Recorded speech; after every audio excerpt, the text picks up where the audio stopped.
Good morning, everyone. The June 26, 2024 meeting of the Special City Council is called to order. This meeting has been properly noticed and posted in compliance with the open meeting law.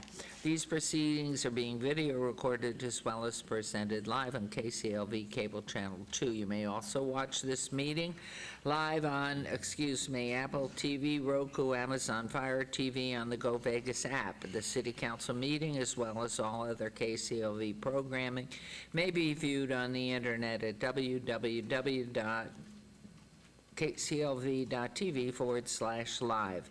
The proceedings will be rebroadcast on KCLV Channel 2 and the web Wednesday of the meeting at 8 p.m., Friday at 4 a.m., Saturday at 7 p.m., Sunday at 7 a.m., and the following Monday at 5 p.m. This building is protected by state-of-the-art fire detection and suppression sprinkler systems. If alarms should activate during today's meeting, please evacuate using the exit at the rear of the chambers. Go out to the mezzanine, proceed out the double doors to the terrace, and down the back staircase. For anyone who has difficulty with stairs, please check with a marshal or fire official for assistance. And once outside, please assemble northeast corner across the street from City Hall at Lewis and First Streets. Employees wearing safety vests or city marshals will inform you when it's safe to re-enter the building. For public comment related items on the agenda, citizen participation and public hearing items, we have available a speaker card which you may complete and submit to our city clerk up front. Cards are available in the clerk's office or at the rear of these chambers. However, if you do not submit a card, does not prevent you from speaking under public comment, citizen participation, or specified public hearing items. If anyone's present today who has need for hearing impaired equipment, please also see our city clerk staff. And if you parked in the parking garage across the street, a self-validation machine is located in the foyer between council chambers and the security desk you walk through to enter our chambers. You must have your ticket with you to use the machine. However, if you do not, please see security personnel when exiting for a validation coupon. Before we proceed with the agenda, would everyone please rise for the invocation this morning given by Reverend Carlton R. Fogg, Jr., Veterans Foreign Wars, and remain standing. Thank you so much for joining us. Thank you, Madam Mayor and Council. Please join me in prayer. Gracious Father, thank you for bringing us all here today for the workings of this great city of Las Vegas. Father, I ask you to be with everybody here. Keep them under your guidance. Give them comfort, give them knowledge. I ask, Father, that you bless the entire city council and their deliberations, make them wise, and for the people of our great city. And Father, I ask for those who cannot be here, our law enforcement who are working, all our public safety people, please keep them in your blessings also. I ask this in your gracious name. Amen.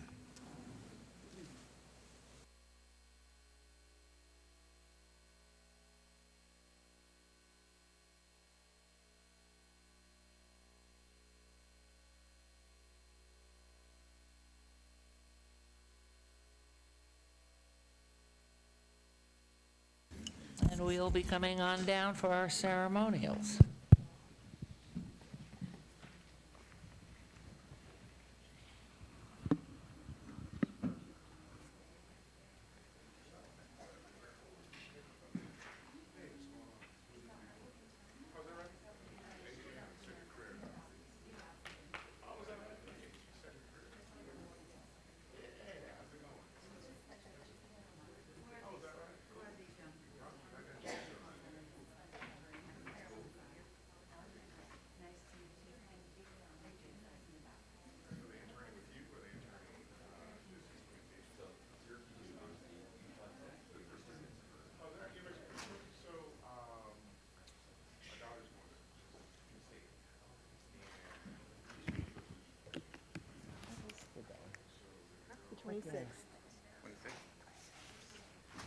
Very popular day, a lot of birthdays. And you're carrying goodies. Do I know to whom they're going?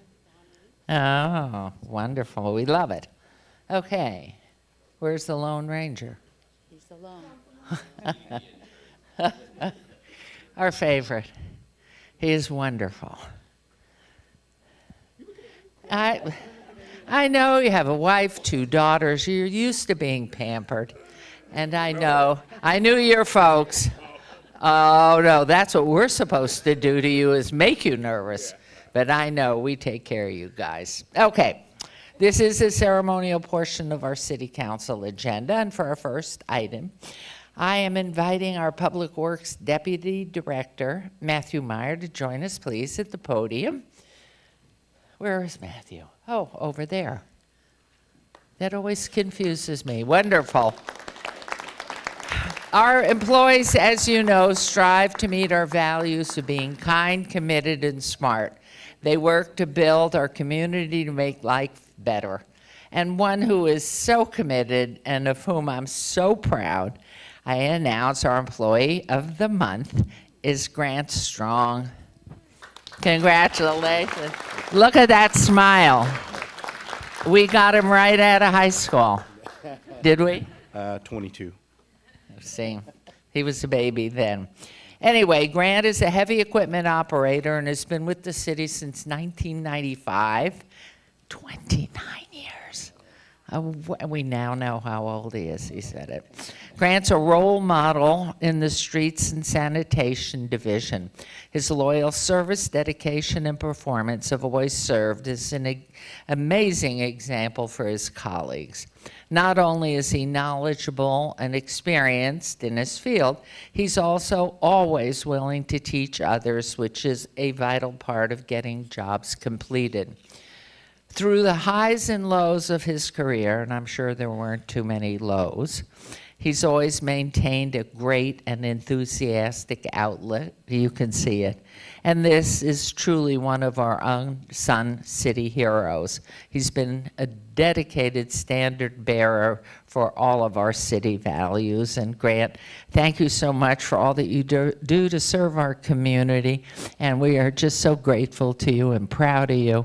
And you're so young still. It's wonderful work at the city. And so wonderful, Matthew. Your turn. Thank you, Mayor. I'm Matthew Meyer, Deputy Public Works Director. I just want to give you a little background, a little bit about streets and sanitation. We're a very large division, and we're broken down into smaller work groups. Our work groups really become tight-knit work units. You know, it's almost gets like a family feel. They perform thankless and tireless jobs every single day, day in, day out. They're outside, whether it's raining, you know, sunny, dark, hot, cold. They're there doing their job, doing everything they're supposed to do. And I think because of that, the work field units have a different bond with each other rather than like a office setting, because they're always relying on each other and they're always there for each other, and they do what they can for each other. And Grant, he's been a cornerstone of our group. Over the past 2 years, we've lost almost 30% of our staff to retirements, promotions throughout the city. We've had 50% of our staff is in positions now that they weren't in 2 years ago, so we've had a huge turnover. And Grant's one of the reasons why we've been able to maintain our level of service. He's a tireless worker. He's very generous with his time, his knowledge. We rely on Grant a lot to take the new staff, regardless of their levels, under his wings. Teach them how to do basic tools, how to operate equipment, how to do the job right. He never takes them and says, here's the quickest way or the easiest way. He always says, here's the right way to do the job. And that builds a very strong foundation for our staff. And I think that helps build the consistency that we've had over the years. Grant's become basically the father figure of the East Yard, even at his young age. All of his coworkers have immense respect for Grant. He's a very warm, welcoming, caring individual who's always there to help. He's a wealth of information. He knows the East Side better than anybody else. He knows where all nooks and crannies are at. He's like the atlas. He's an outstanding operator, and he tries to provide that information to all the staff. He's a great leader. He's a great mentor. He's a great coworker. And over his 30 years of work, he's seen all the people that he's trained promote, move on, and I think a lot of people, at least in streets, have a vast appreciation for what Grant does and the efforts that he gives back to his team. Appreciate it. And we're grateful for his generosity and his patience with us that are a little less knowledgeable. So thank you, Grant. Oh, thank you. Thank you, Matthew. Come on over, and I want you to get that. I hate public speaking, by the way. But I am grateful and honored to be here and recognized for my years of service and my duties with streets. It's been a blessing working for the city, and it's made me reflect on my willingness to train and teach. Made me reflect on the many talented and knowledgeable men that I've worked under the last 29 years, and if it weren't for them, that I wouldn't be where I am now. So I kind of consider it like passing on the knowledge, things that I've learned from them, things that I've picked up on my own. Just grateful to help people out, and especially people that have a willingness to learn and provide these skills for the city, for our projects, so that we can complete things in a timely manner. And I am grateful for all my time here. I'd like to point out, like, at Streets East, I spent my whole career at the East Service Center, started in Parks for 3 years. Lots of great people in Parks. I work with a great group of guys at the East Yard. Don't consider them coworkers. We're more like a work family. Spend a lot of time together, almost as much time as I do with my family at home. So we do watch out for each other. I do try to teach everybody to do things in a safe manner. We do all watch out for each other and make sure that we're all safe at the end of the day and that everybody gets to go home. I also like to point out that this job has been a blessing to me. I was able to buy my first home at 24 years old, 2 years working for the city. It was able to provide my wife to be able to stay home and raise our 2 boys, and we're grateful for that. We have 2 amazing children, Brandon and Austin. My oldest is in Parks. He's been here 9 years, 3 years full time with the Parks Department. My oldest just got married 2 years ago, and we just had our first grandchild. So grateful for our thank you. So grateful for all that the city was able to provide, but mostly it was able to provide me time with my family, to be there for all the important events, school events, sporting events, anniversaries, birthdays, and for that I am truly grateful. And another thing I'm grateful for is my boss, Josh. I've worked for many guys at Streets East, and it seems like Streets East didn't get any of the recognition or acknowledgments that it deserved until Josh came in and really turned things around and pushed for his guys to get promoted. And it makes a difference when you have a boss that cares about his staff and puts them forward and really tries to make a difference in their lives. But most of all, I'm truly blessed to have my 2 sons, Brandon and Austin. I'm grateful. They're 2 great kids. They're, 28 and 26 now. Man. And then grateful for my daughter-in-law, Lacey. She's a wonderful addition to the family. And our grandson, August. We're just truly blessed. And most of all, I'm grateful for my wife, who's put up with me for 33 years. Which, I don't know how no, she's not. But I love you, babe. I thank you for always being there for me and always supporting me. And she's our biggest rock in our family, and I'm grateful for that. And I'm also grateful for my Heavenly Father for my health and grateful for this job. So I thank you. Thank you for recognizing me, and I appreciate it, Matthew. Appreciate it, Madam Mayor. Thank you. Thank you. Thank you. Oh. And we're going to have Mayor Pro Tem give Grant the recognition, and of course, your name will be on the corner of what was the street, but at Main, on the corner on our main street here in front of City Hall. You're a beautiful man, and we just, hopefully you're not going to retire soon. I don't know. It's getting close. What do you say, Matthew? He's got 10 more. I mean, look how young. We get him young, and look what's happened. So it's a blessing, but we truly have been blessed by you, your attitude, your service, your heart, and your ethics, everything that you do. So what a wonderful example for us all to know that there are people in our employee community that really are beautiful, beautiful heart and soul like you. Thank you. Congratulations to you. Oh, a picture, yes. Excellent.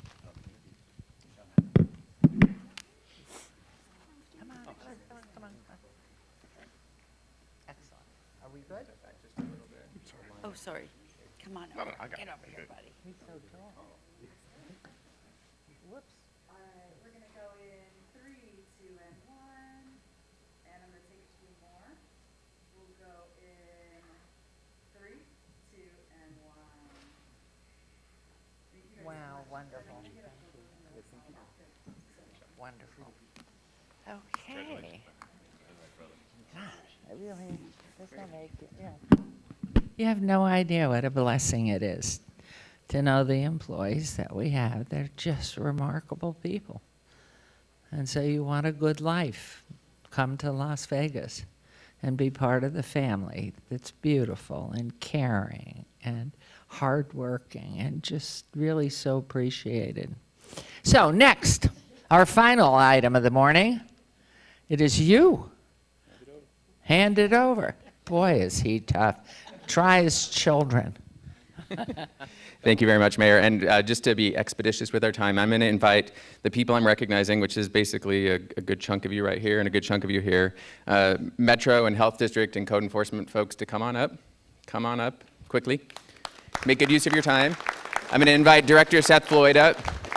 And I just want to give a brief overview before I turn the microphone over to Director Seth Floyd with Community Development.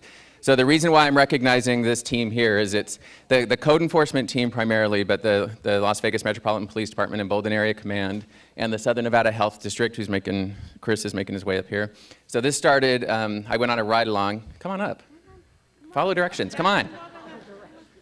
I did a ride along with Officer Piffner, and it was down on Shawnee Street, which is in Ward 1, and it was a drug call. And I was sitting in the back seat because that was where it was safest for me to go. And the neighbors were out there complaining about this drug house, just complaining. And I was sitting there and I rolled down the window and just listened to them and heard them saying that this has been something that's been ongoing for multiple years. And so I took it all in. I kind of debriefed with Officer Piffner. The next day I had an event, and those neighbors came and sat at my event and complained about the same thing. They said, you have to do something about it.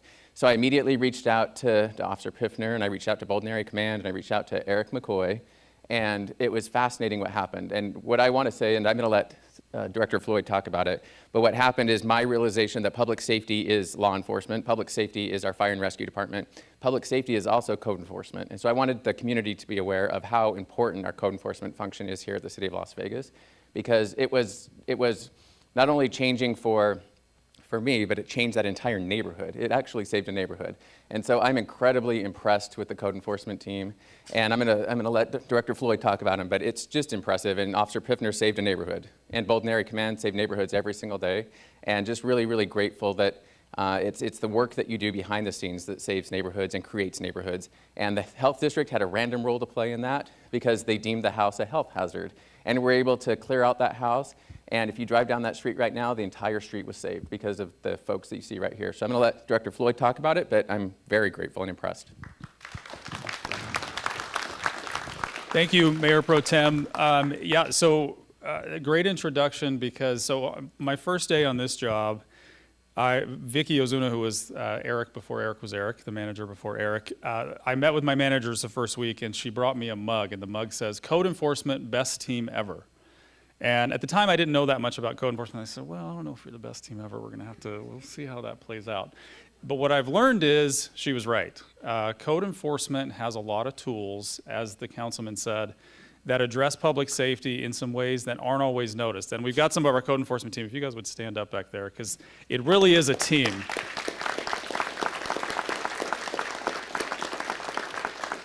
The work that the councilman highlighted is work that code enforcement does every single day, along with our partners in Metro, the Health District, Department of Public Safety, fire's here as well. They really have a lot of tools. The reason why local government is my favorite form of government and why I think we're so critical is we get to solve issues like this. And those issues make a real difference in neighborhoods. They turn neighborhoods around, just like this property. They address a lot of serious issues, and we're the most nimble and responsive form of government. And code enforcement is a perfect example of that. So these guys do that every single day. Jared, Josh, Eric, everybody on the code enforcement team does that every day. We look forward to continuing our partnerships with Metro. That's been really important for us. They see things we don't see. They have tools that we don't have. And we're a small but mighty team. I mean, we've got 18 or 20 code enforcement officers at any given time, and we cover the entire city. So they do a lot of work with a small group. I'm very grateful for what they do. Councilman, council, I'm very appreciative of this award because sometimes they do go unnoticed, and I appreciate you noticing them for this. So thank you very much.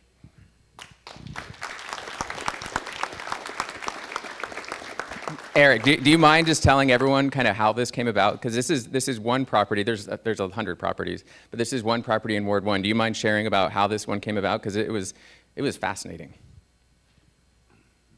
First of all, I just want to say that there are many properties that turn into not as bad as Shawnee, but a lot get stopped before they become a Shawnee by the officers every day going out and doing their job.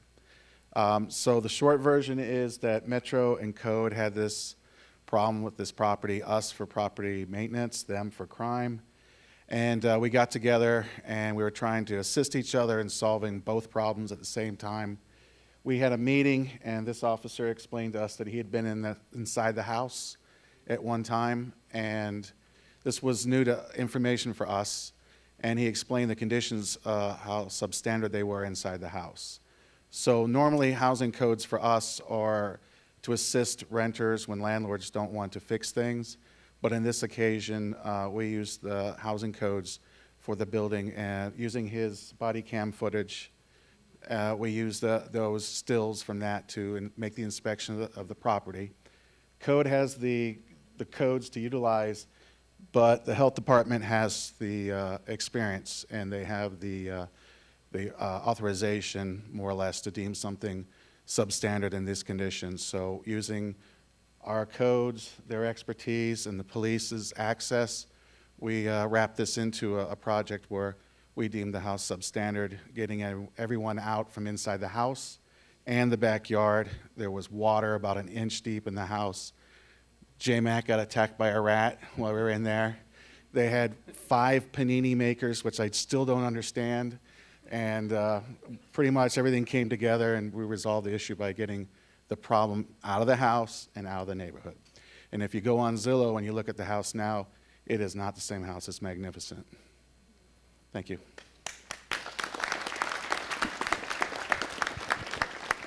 Okay, we have Captain Boveda, Chief, Deputy Chief, Captain. I'm not sure what your title is anymore. You guys keep moving around. From Metro, do you guys want to say anything? I think you should say something about your Officer Piffner because he saved a neighborhood, along with the folks up here. Well, there's a lot to say about Officer Piffner, and when we were told that he was getting recognized today, it was not a shocker because he is that officer for Bolden Area Command. When you think of Officer Piffner, and whether it's fighting crime, whether it's saving a child's life, whether it's addressing issues such as this, he is that officer. He's just that kind of cop. No matter where his assignment is, he is there and you can count on him. And like I said, if it's a hot call, he's the one that's running in first. If it's an issue like this, he looks at the big picture. Hey, who can we partner with? How can we address this issue? And so it's not a shocker. And thank you, Councilman, for choosing to honor our officer this way. And thank you for code enforcement for the partnership that we have with you all. And any kind of issue that we have, we can always count on you helping us out and hit it in the address it in all angle and the bigger issue, and then the health district. So thank you, Councilman. Thank you, Council, for giving this opportunity and honoring our officer in this way. Thank you. So we are going to do a picture, but Madam Mayor, I thought it was important for our community to see what public safety is. It's a whole lot of things. And for your team, Eric, really, really grateful. Thank you, sir. Well, as we all know, I'm aged out here, but I want to tell you, having watched code enforcement for the past 25 years in our city, they were on call, and they are on call 24/7. And a small group of 3 or 4 was doing all that work. And when you look at this combination of people that are so responsible, we're making things so much better. That's what life's about. That's what's so fabulous about this town and the people that live and choose to live and work here. It is phenomenal, and how you've taken over and expanded that you now have 18 people in the department, still 24/7, and the problems that exist. You can't imagine what they're like and what individuals at 2 o'clock in the morning are walking into. They have no idea. So you have to have a lot of courage to do anything any of these individuals do. It's remarkable, and I'm so proud you went in a drive-along. I am so proud of you that you're up at 2 in the morning making sure that code enforcement is out there. Does he call you in the middle of the night? Truth. I like my job, ma'am. Wonderful. Well, how about a picture? Let's come right up here. Tell us what to do. Oh, do we move this? Okay. Will you organize us? Yes. Boy, you all are just wonderful, and having Bolden Area Command do such a great job in this marriage. It's wonderful. Okay, tell us how to do this. Come forward. Yeah, I'm gonna need everyone to come forward. We're gonna have to make a couple lines. Right? Yeah, 2 lines, please. Go ahead, take a couple. You guys are gonna have to switch in. All right, right there. Brian, you're ceremonial. You wanna get in the front? I'm okay. Everyone find your window if I can't see you. All right, I can You're see getting everyone. help. Look, two-fisted right here. Okay. Sweet, this looks good. Thank you, everyone. In 3, 2, and 1. All right, I'm gonna take a few more, and we'll go in 3, 2, and 1. Thank you so much. And how about another round of applause? Throw pedals and everything for this great group. Thank you all. Thank you. Thank you. You're doing great. It's awesome. Thank you. No way. But he's not balling.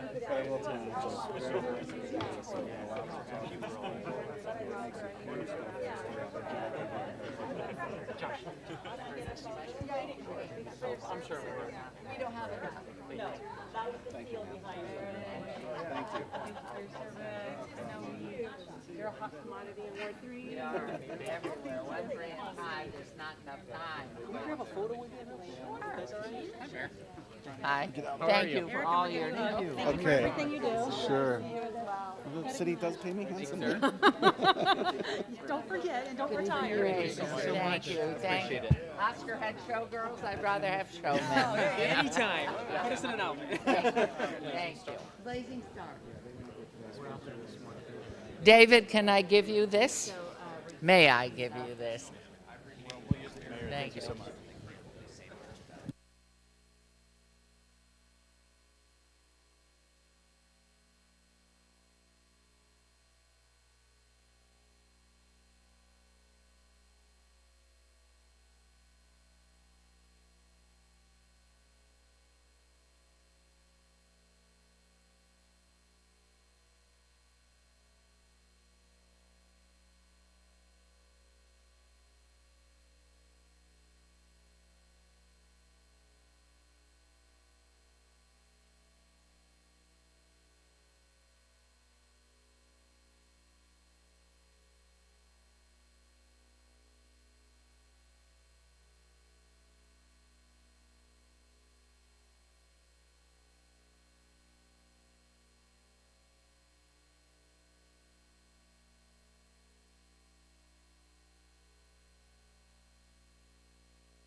Okay, ladies and gentlemen, I think we're ready.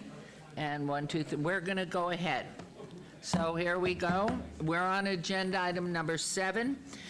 This is our first public comment.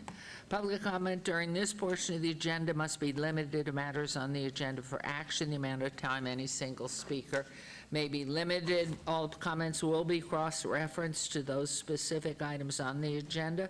If anyone submitted a speaker card who wishes to speak under this portion of the agenda, please come to the podium, state your name for the record. It's your opportunity to address council, but council will not respond or engage in dialogue. And because we have perhaps several that might be here on agenda item 42, I am going to make 42 the public comment time. So if anybody, unless you have to get to work or have an obligation, please don't use this time for agenda item 42 unless you will not be staying here. So, public comment, come on up, please, and address what item, your name first, good morning, and then what item you're addressing. Hi, good morning, Mayor and City Council members. My name is Ray Lathrop, and I'm representing the Desert Spring Community Resource Center. I'm speaking on agenda item number 46. Our organization wants to appreciate the hard work of the Community Development Review Board and the community development staff of the city that work really hard to ensure that the Community Development Block Grant funding will ensure positive impacts for residents of the city of Las Vegas. As a proposed first-time recipient of these funds, our organization looks forward to working with the city to improve the lives of our neighbors through our food pantry and case management program. Thank you. Wonderful, thank you very much.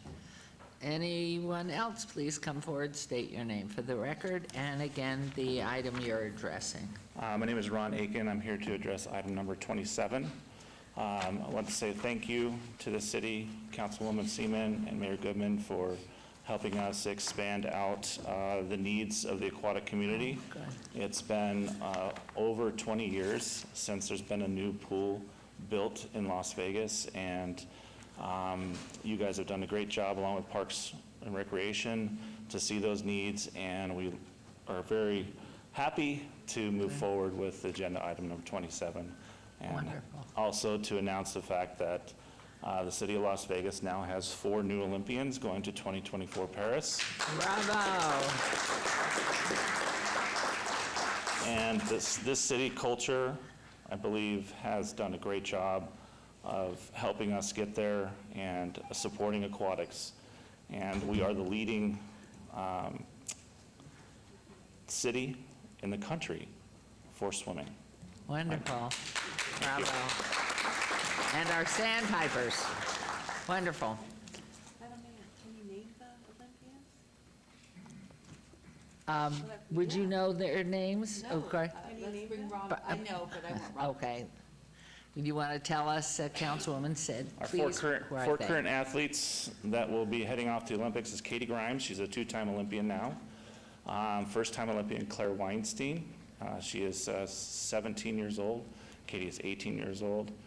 Ilya Karun will be representing Canada. He is longtime Cirque du Soleil family here. Wow. Born and raised in Las Vegas, but representing his Canadian roots. And then we also have Rebecca DiConcenzo, also Las Vegas UNLV, mom's UNLV alumni, and they've been really supportive of this whole thing and great athletes all around.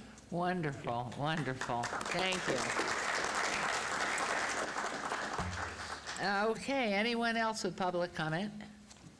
All right, let's finish that out and move on to agenda item 8. For possible action, any items from the 9:30 a.m. session the council staff and/or applicant wish to be stricken, table, withdrawn, or held in abeyance to a future meeting may be brought forward, acted upon at this time. Mayor Pro Tem, please. Madam Mayor, I have 4 items. Item 13, to approve a First Amendment to exclusive negotiation between the City of Las Vegas and True Development LLC for Cashman Center located at 850 North Las Vegas Boulevard. There's a request to strike made by staff. Item 57A through D, 23-0661, SUP1, SUP2, VAC1, and SDR1. Applicant is Shulman Development, owner is Union Pacific Railroad Company on 5.90 acres at the northeast corner of Charleston Boulevard and Grant Central Parkway. The applicant has requested we table that. Item 65 is 24-0232 RQR1. Applicant is Robert R. Black Sr. Owner is 3RPM3 LLC on .88 acres at 7200 Westlake Mead Boulevard. There's an abeyance request by staff to the 7/17/2024 meeting. And item 66, 24-0236 RQR1. Applicant is Robert R. Black Sr. Owner is Rebel Land and Development LLC on .9 acres at 901 North Buffalo Drive. There's an abeyance request by staff until the July 17, 2024 City Council meeting. That will be my motion. Thank you very much. There's a motion on those items. Please vote and please post.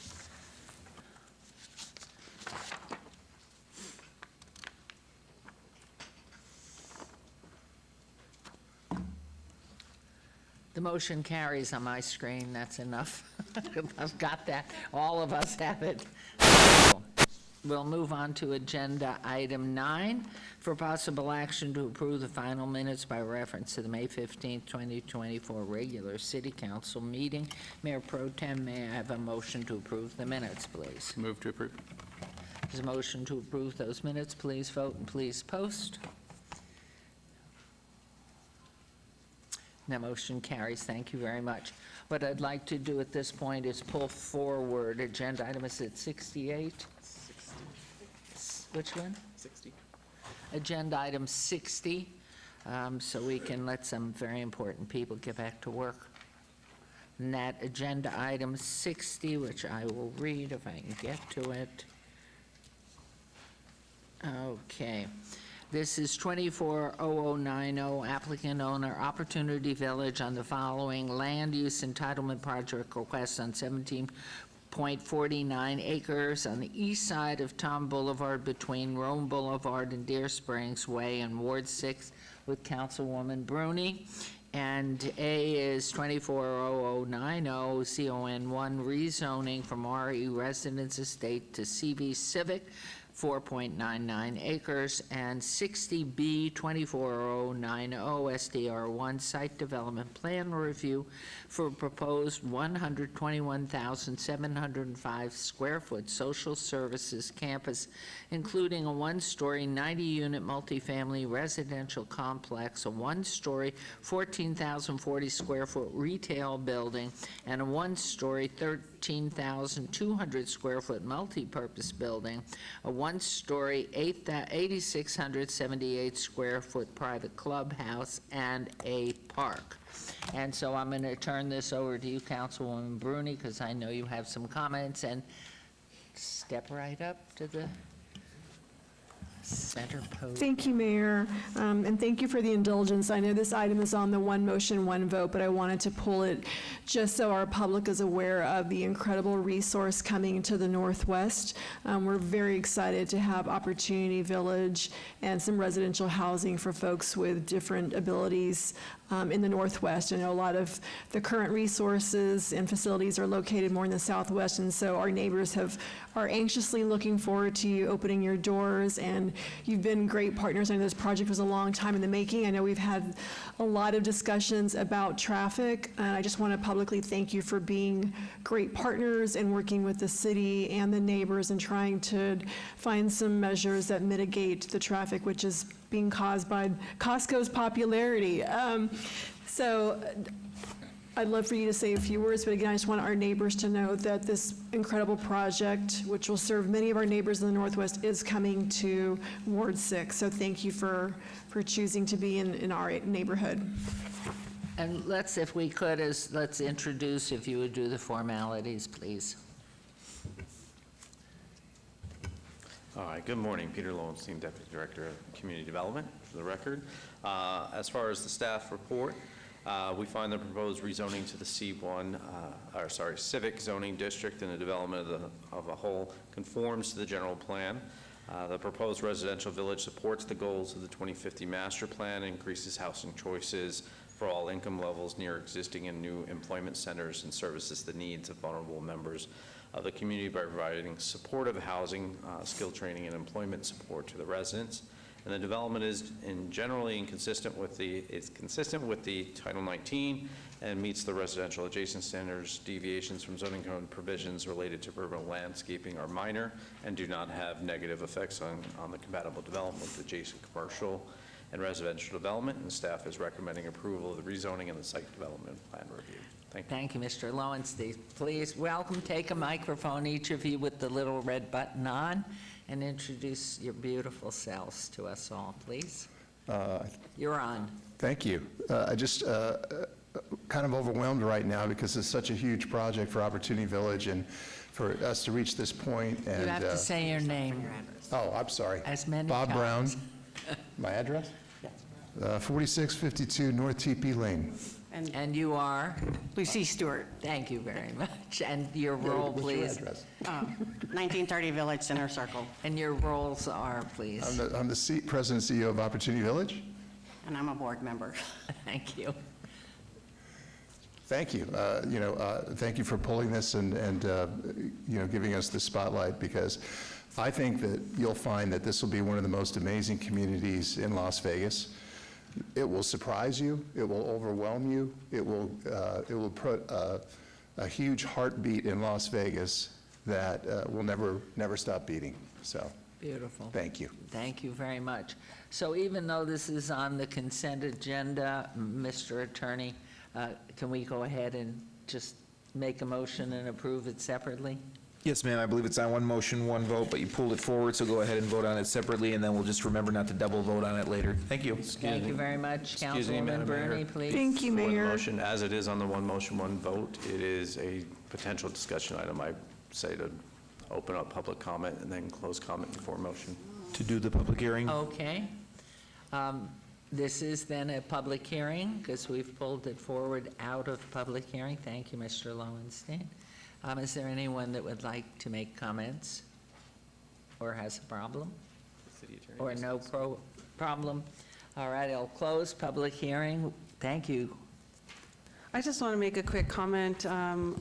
I want to say thank you to the board and to Opportunity Village for bringing more offerings of these types of supportive housing initiatives for our residents. We know there's so many parents who have children with different abilities, and it's a very heavy weight on your shoulders when you're thinking about the future of that child and will they ever be able to live independently of you? What happens the day you're no longer around? And just bolstering these offerings are just, I think, taking a lot of pressure and opening doors that may be shut right now. And I did want to ask you, do you currently have a waiting list of folks who need a space but don't have one to go to because they're all currently taken? Absolutely. Yeah, we have a waiting list of nearly 300, and this development will, I believe, do just under 120. So we still have more work to do. We'll probably see you again. All right, appreciate that. But that just also conveys and communicates to the community that we still have to keep our head down and keep working hard to bring more of these types of housing units. So thank you so much. And there is a sample already completed in the southeast, or central south. Yes. If you would like to make an appointment to come visit, I know the pride that's there. Mr. Brown would be making sure that you get a visit, so call Betty, call Opportunity Village. So with that, let's turn it on back to Councilwoman Bruni. And Thank you, make a Mayor. motion. So I would like to make a motion to approve item 6024-0090, applicant owner Opportunity Village.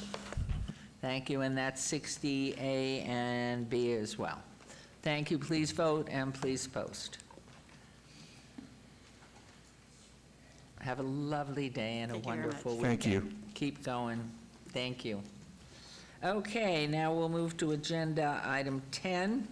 Items 10 through 41, with the exception of 13, which is stricken, are on the consent agenda and considered to be routine or recommended for approval by the departments, may be enacted in one motion. Note that the record should reflect my abstention on item 11 as it pertains to the medical marijuana, and one of my sons is involved in that industry. I'll be voting on all other items. Also, please note that item 26 should reflect wards 1, 3, and 5 instead of only Ward 5, and the correct attachment 6 VIP disclosure of ownership and principals, and attachment 7 VIP participant affidavit and employment plan to R32-2024 are on file with the clerk For item 38 and item 41, the correct address is 2705 North Rancho Drive, which is located in Ward 5. I understand a corrected document will be submitted for the record. Councilwoman Seaman, I understand you'd like to make a comment on agenda item 27. Thank you, Madam Mayor. I know we've already heard from Ron Aiken, but I want to recognize the incredible achievements of our sandpipers. They're incredible swimmers, brought back medals from the Tokyo Olympics, and now are participating in the Olympics in Paris. I had the opportunity, thanks to them, to attend the Olympic trials in Indianapolis, where the sandpipers qualified for the Paris Olympics. Their outstanding dedication to the community is evident in their work with students. They have helped over 100 men and women go on to swim varsity in college, empowering the next generation and inspiring them to pursue their dreams in and out of the water. This is a testament to their commitment to the community and their belief in the power of higher education. I'm excited to announce that thanks to the support and generous contribution of $1 million from the Sandpipers in Nevada, Ward 2 will soon be home to the state-of-the-art aquatic facility. This facility will benefit our community by allowing us to host major state and national swim tournaments, serving as a testament to the enduring legacy of the Sandpipers of Nevada. So thank you, Ron and Jake, for being here and for your remarkable contributions to our city. Thank you. Thank you very much. Okay, so we are on to 42? Oh, I thought we did. We've been doing so much. May I have a motion? Madam Mayor, I'm going to make a motion to approve items 10 through 41 with the noted abstention and the striking of item 13, and then the changes that you read into the record. Thank you. There's motion, and please vote, and please post. Motion carries. So we are on to agenda item 42. Discussion for possible action regarding the appeal of the protest determination for contract number 240180 TF tennis operator for All America Park, Ward 2, Councilwoman Seaman. Good morning. Good morning. Tanya Kemble, Purchasing and Contracts Manager for the record. So today we are discussing a protest appeal for a contract award for a tennis operator at All American Park. The City Resolution R-50-2017 outlines the procedures for protest of an award that is in compliance with Nevada revised statutes. The protest period is triggered by a recommendation to award, and the only people that are allowed to protest are those that bid or proposed, and they must supply a protest security, meet certain deadlines, and comply with all of the specific requirements as they are laid out in the policy. The city's authorized representative is the Purchasing and Contracts Manager, and that is me. Reviews and investigates the protest and issues a written determination. If the protester does not agree with the determination, they have the option to appeal, and that is why we are here today. The protest procedure contains specific guidance that includes a couple things. This is not all-inclusive, but the protest procedure is part of the record. Protesters have to provide a statement setting with specificity all the reasons the protester believes that the applicable provisions of law were violated, and including as part thereof the following: a detailed description explaining how the issue or issues protested created an advantage to other bidders or a disadvantage to the protester, or both. It also says that any subsequent appeals, administrative or judicial, of the decision rendered in connection with the protest shall be limited solely to the issues and the arguments set forth therein, and shall not include any new or additional issues or arguments. So the determination was made based on everything that was submitted in the protest letter, and that would be what you are reviewing in the appeal also. So Mr. Christopher is the CEO of Buddy the Ball, and he is protesting the contract award of 240180-TF, tennis operator for All American. In his protest letter, he references a canceled 2023 request for proposal that was for these same services. I'm going to address items from both RFPs. However, Since that RFP was canceled, the result of that are not really material, but I do want to comment on things as they relate to points that were brought up in the protest letter. We did have a RFP. There were 3 evaluators on that, and they represented the departments of Parks and Recreation and Cultural Affairs, and also Public Works, Facility Management, Real Estate. Our RFP language does not guarantee an interview round, and all proposers have to acknowledge that. They know that it may be a possibility, and if they're called to do so, they need to show up, but it is not a given. In this particular round, the top 3 contenders, which were Buddy the Ball, First Serve, and All In Tennis Academy, were brought in for a presentation and interview round.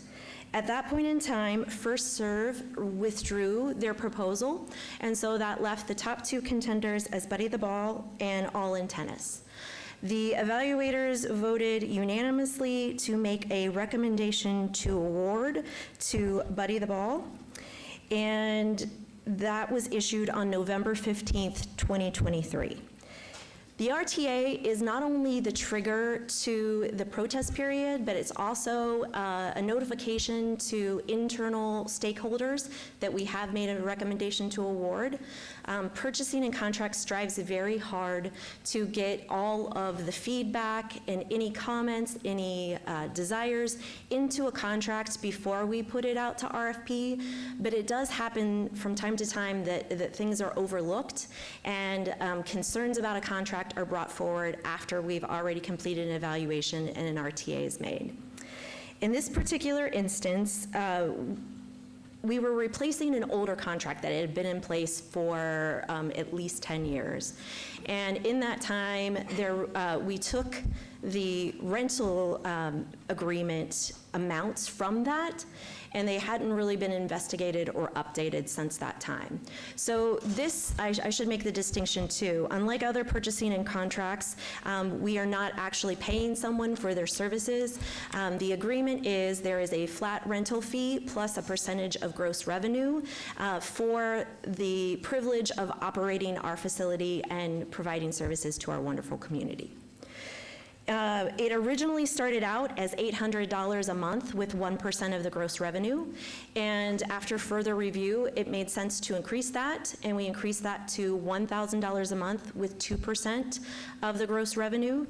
And given that we were making people make a larger financial commitment, it only made sense to extend the length of the term so that they had time to reap the benefits of their extra financial commitment.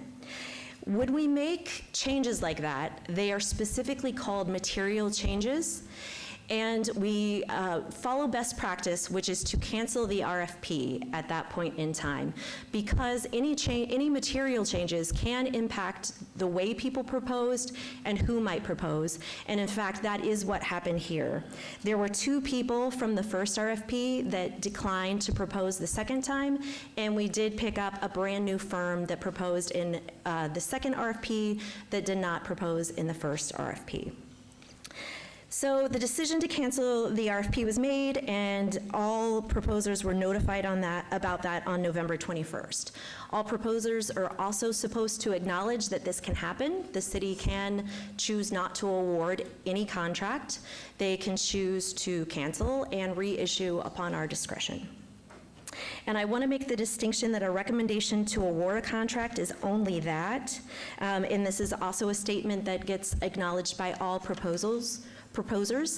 It is not uncommon for negotiations not to work out after a recommendation to award has been issued, and so it is not a given that a recommendation to award will ever result in an official contract, which only becomes an official contract when it has been approved by the proper authority and has been fully executed by both parties.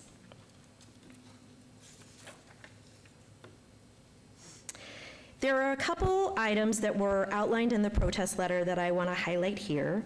The protester alleges that people in the tennis community quoted items in his proposal. We have searched and there is no record of a public records request, but while it is hoped that people will use our public records portal. It's not a requirement. And Nevada Revised Statutes is very clear that once a recommendation to award has been issued, all proposals become public record. That is also a statement that all proposals have to acknowledge, so they know that that is in fact true and what can happen. All proposers at that time in the general public at large can make any kind of public records request to get past or present proposals, any RFPs, any bids, anything that has been issued and is part of the public record. And so I do not feel that that creates an advantage from one person over the other, because everybody has the same opportunity to access that information. And given that the timeline is that this happened after the recommendation to award was issued, I do not see where any law was violated. Mr. Christopher also shares his opinion that his firm is the better choice, and he did a side-by-side comparison of his proposal to All In Tennis. He also says that there were false statements made. In his letter, Mr. Christopher identifies them as circumstantial, and I am in agreement with that. They boil down to boastful claims. The legal term is puffery. So we've all learned a new word. It is not material to the decision. So the tennis certification was a minimum requirement. Had someone said they had a certification and we found that a false statement was made and in fact that certification did not exist, that would be grounds for disqualification. We did a total RFP reset and we chose a brand new evaluation panel. This time there were 3 people that represented Parks and Rec and Cultural Affairs, Public Works Facility Management, Real Estate, and Finance. And Finance was added this time around because we were increasing the revenue and because it had been a while since anyone else had operated this. We also requested in the brand new RFP for people to submit their financial projections as far as revenue goes. Both companies received exceptional scores in all categories. There was a side-by-side comparison within the protest, but the evaluators evaluate on their own, separate from each other, and they also evaluate each proposal on its own merits against an evaluation matrix, and they do not compare them in one to the other. So it is entirely possible for all firms to receive 100 points and get perfect scores in all categories. And again, while both were exceptional, neither received a perfect score. Many of the strengths that Mr. Christopher outlined for Buddy the Ball, we are in agreement with. They were opinions that were shared by the evaluators. He only lost points in the following areas. His proposal states that running and managing 68 schools is like managing a tennis facility with 68 courts. The sole operation of a tennis facility was not fully demonstrated in the proposal. The financial projections showed aggressive growth for revenue and high operational costs with small profit margins that indicate high dependence on growth. There was not an interview round for this, and the recommendation to award decision was made, and it went to All In Tennis. It was the same 2 firms that were top 2 in both rounds. They are both clearly qualified professionals and very passionate about what they do. However, it is my determination that the process outlined in the solicitation documents to which Mr. Christopher agreed were all followed. The protest did not demonstrate that any laws were violated. Therefore, staff recommends upholding the protest determination from Purchasing and Contracts Manager, thereby denying the appeal. Thank you very much. Hi, Mr. Christopher, and thank you for coming down. I'd like to hear from our attorney, anything that you can add, and is there any precedent set here, and your legal input. Thank you, Mayor. Jeff Dorkak, City Attorney. The presentation by Ms. Kemble was accurate in terms of everything that she put forward in our process and our resolution on dealing with these RFPs. In terms of precedent, This is a unique situation, as she described, where we had theoretically two different results, although the first one was canceled. The second one ended up with a different operator finishing in the first slot, so that is a different circumstance, which leads us to the situation today and the protest before you. I know you're going to hear from the protester next, and then you also mentioned public comment, so why don't we go through that, and then if we need to check back in later, we will. Okay, and I just want to check with Councilwoman, any upfront comment? This is your ward. It was Ward 1, correct? Yeah, it was Ward 1, now it's Ward 2. I do have a comment, But maybe hold it then. Hold it. Okay, if that's okay, or Yeah, you'd like, okay. So, good morning. Good morning. Please, if you would announce your name again, even though it's been said. Yes, thank you. Thank you for having me here today. I'm Brandon Christopher from Buddy the Ball. And I do have a quick question before we begin. Well, two actually. I have a PDF to show along with my speech. And I guess I can show it on the laptop and then it'll be displayed. Okay, how can I, where should I position it? Okay, thanks. A little bit of glare. Okay. I see fingerprints. Yeah, those might be my kids. Okay. Wow. Oh, isn't that pretty? Thank you.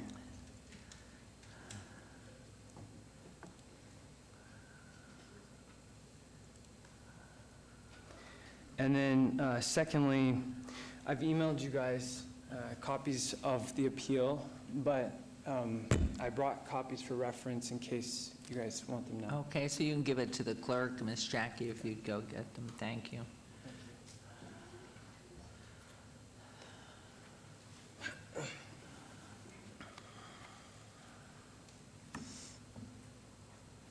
It's a little blurry. Can you guys see it okay? They probably can because they're younger. I can't. Oh, yes, I can. Okay. Oh, could you make it full screen? That's a good idea. Asking me? Yes, that's yours right there. Yeah. Where is that? Up at the right there, the box. Come down a little. Okay. I can't. Thank you. Okay. The slides are in the orange tab, if you guys want to follow along with the slides.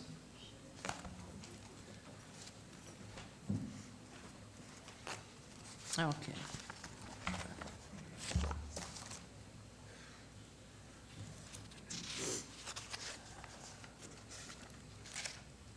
Is that better? Excellent. Yep, you're in. All right. I'll see. I'll do my best here. Oh. And we're following along. We've got it right here in what you distributed. Great. Thanks. Okay. I'll start from the beginning. Thank you again for having me here today. I am Brandon Christopher from Buddy the Ball. I'm here today to appeal the response to our protest for All-American Tennis Operator and to discuss the contract to operate the All-American Tennis facility.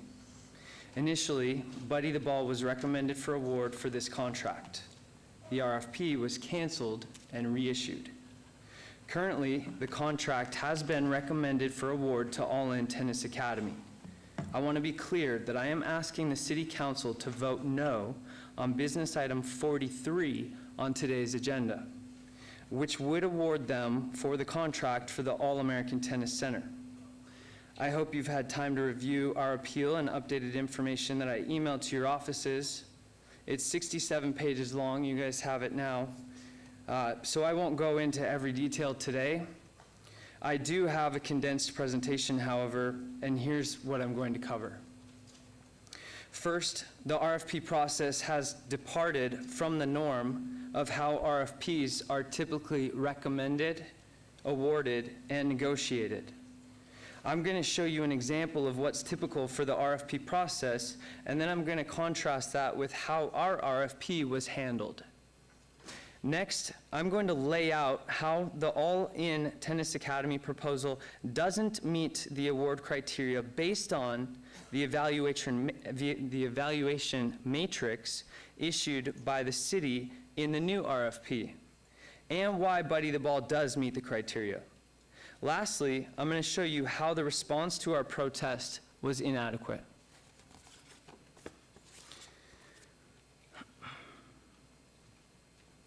On November 15th, 2023, after 121 days of an RFP application process with 6 contenders, written proposals, in-person presentations from 3 finalists, and a unanimous decision, but a recommendation to award was issued to Buddy the Ball.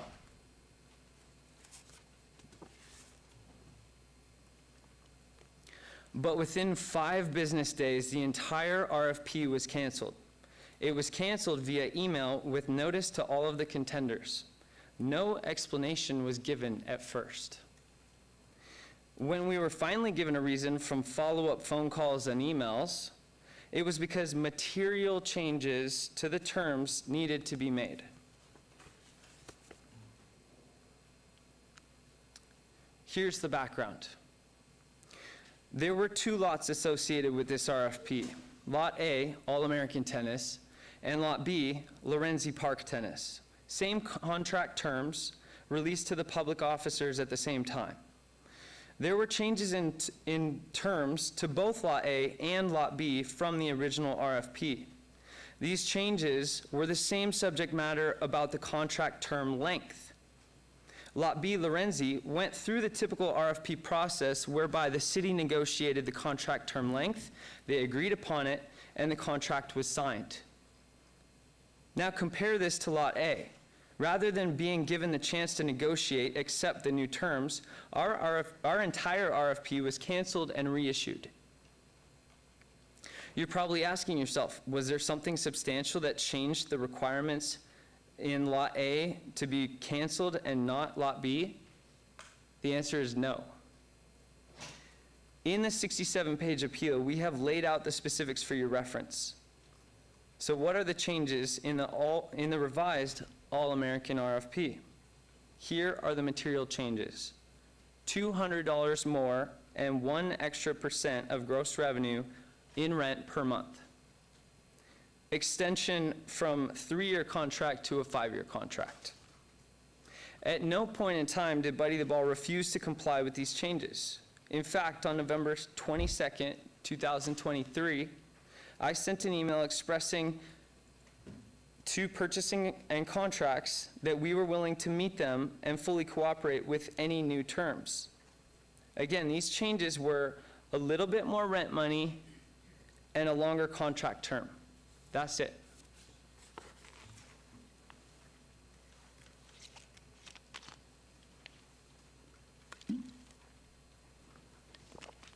Please have a look at these dates. You will see again that they could have negotiated the term change with us, but they didn't. They canceled it. And right after that, they signed the contract with Lot B. This doesn't make sense. The same RFP, similar change in terms, but they were handled very differently. One lot is canceled and the other is signed into contract. Here's the relevant portion of the Lot B Lorenzi contract that we're referencing. The full contract is included with our appeal.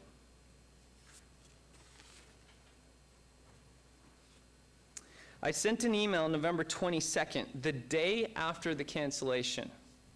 I wrote, this RFP was also linked with the Lorenzi Park. If the terms were different overall, then the contract should be pulled and redone as well.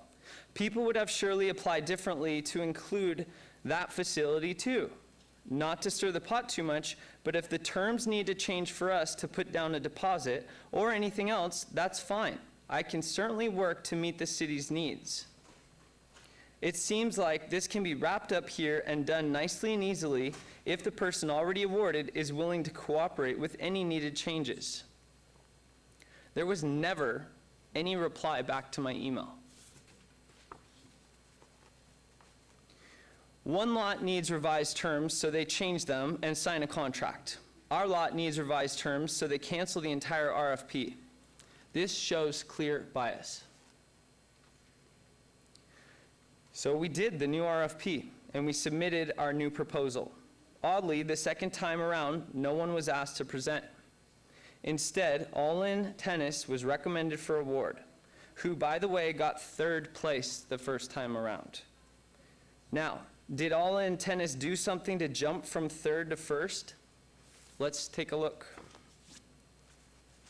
All In Tennis Academy's proposal does not merit the scores they were given according to the award criteria and evaluation matrix. There were 4 categories that we were graded on. I want to draw your attention to qualifications and experience.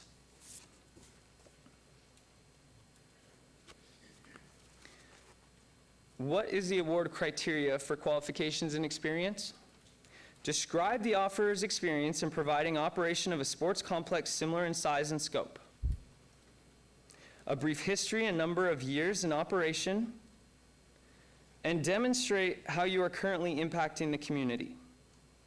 Please note from the left, which is the original, to the right, the only difference between the original RFP and the revised RFP in this category for qualifications and experience is this line about community impact. This is new. Now, if they put that in there, in this whole new RFP process, you would think it's pretty important, right? Now, here are the metrics. Either exceptional, good, acceptable, or rejected. They have a score range next to each term. For the purpose of what we're presenting here, we're looking at exceptional, 30 to 40 points. That definition of exceptional is: proposal demonstrates an excellent approach that would result in above and beyond attainment of all requirements and objectives. Proposed approach has numerous strengths and no weaknesses. Proposal provides advantages and no disadvantages and can be expected to result in outstanding performance. The solutions proposed are very low risk. Proposal is clear. All requirements are met and demonstrates a clear understanding of the project and requirements.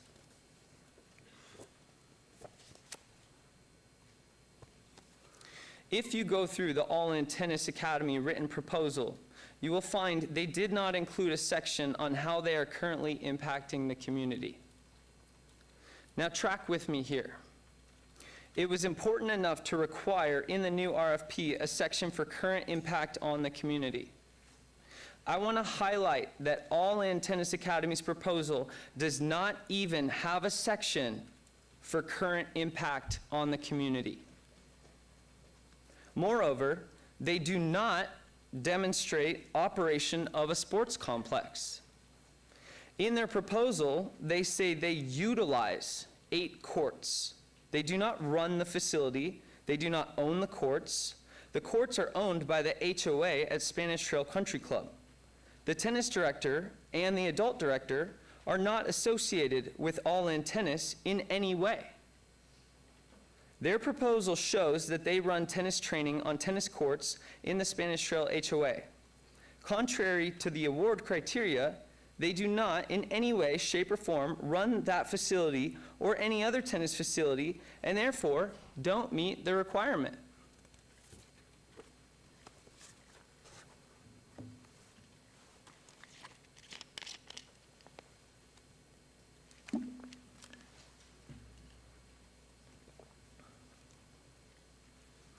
Even though they were missing the section on community impact and did not demonstrate operation of a similar sports complex, they were given exceptional scores. Those scores were 35, 40, and 35. Let's go back to the evaluation matrix that evaluators were supposed to use for the award criteria. All In did not meet the definition for exceptional scores listed in the evaluation matrix, nor did they meet the definition of good scores.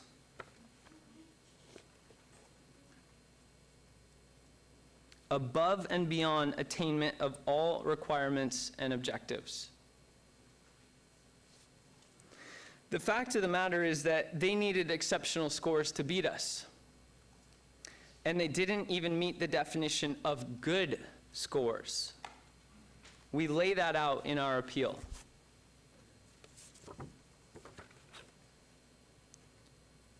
Now let's take a look at our scores. We were given 40, 30, and 35. Those scores are exceptional because we demonstrate the award criteria in a very strong way.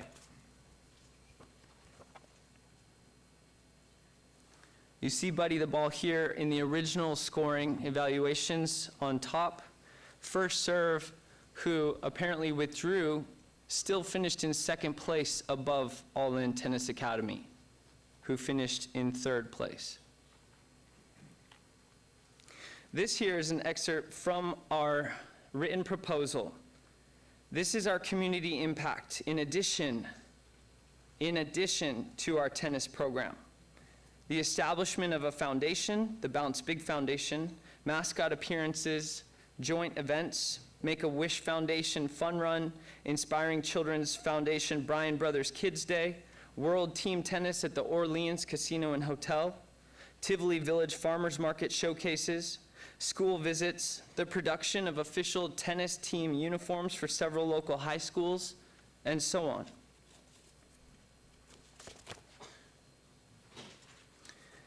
Here is an excerpt from our proposal demonstrating how we have experience running not just a similar facility, but the facility, All-American. What we show is that I have 10 years of experience at All-American running the club, and Misha, who is the current contract holder of All-American and on our team listed on our proposal, has 12 years directly running All-American Tennis Center. No individual has run the club longer than Misha, and he is on our team listed on our proposal. Our scores make sense. Theirs don't. The next step for us was to file an official protest. On April 8th, 2024, the response and the determination of the protest was inadequate, and here's why.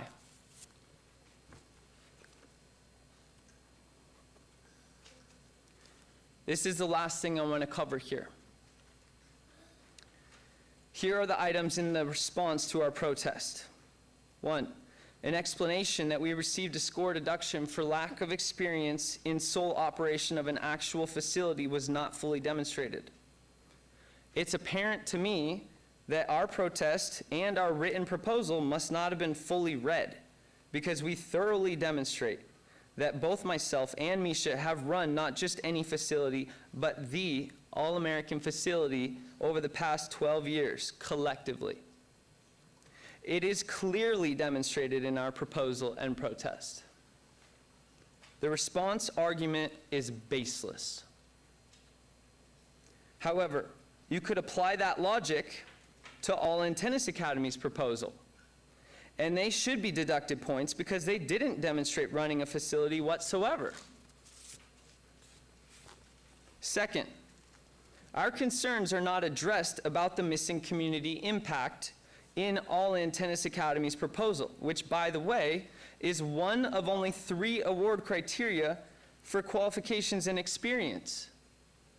It's a very big concern given the weight of the points associated with that award criteria. I'll remind you, All In Tennis Academy didn't include anything about their current community impact in their proposal. Third, the response says that our financial projections are dependent on aggressive growth with high operational costs with small profit margins. This claim is baseless, and you can see that in the copies you received of our full appeal that our CFO exhibits in great detail how there is no factual backing for this claim. It's important to mention that our CFO has over 17 years of high-level financial experience, including building high-performance scalable companies, evaluating financial statements of multi-million-dollar acquisitions, and presenting financials to both board of directors and banks. Our financial projections were created with the best industry practices and are fully supported. The only thing that we can conclude from this is that this was a half-hearted attempt to get us to go away without addressing our legitimate concerns. That leads us to why we are here today.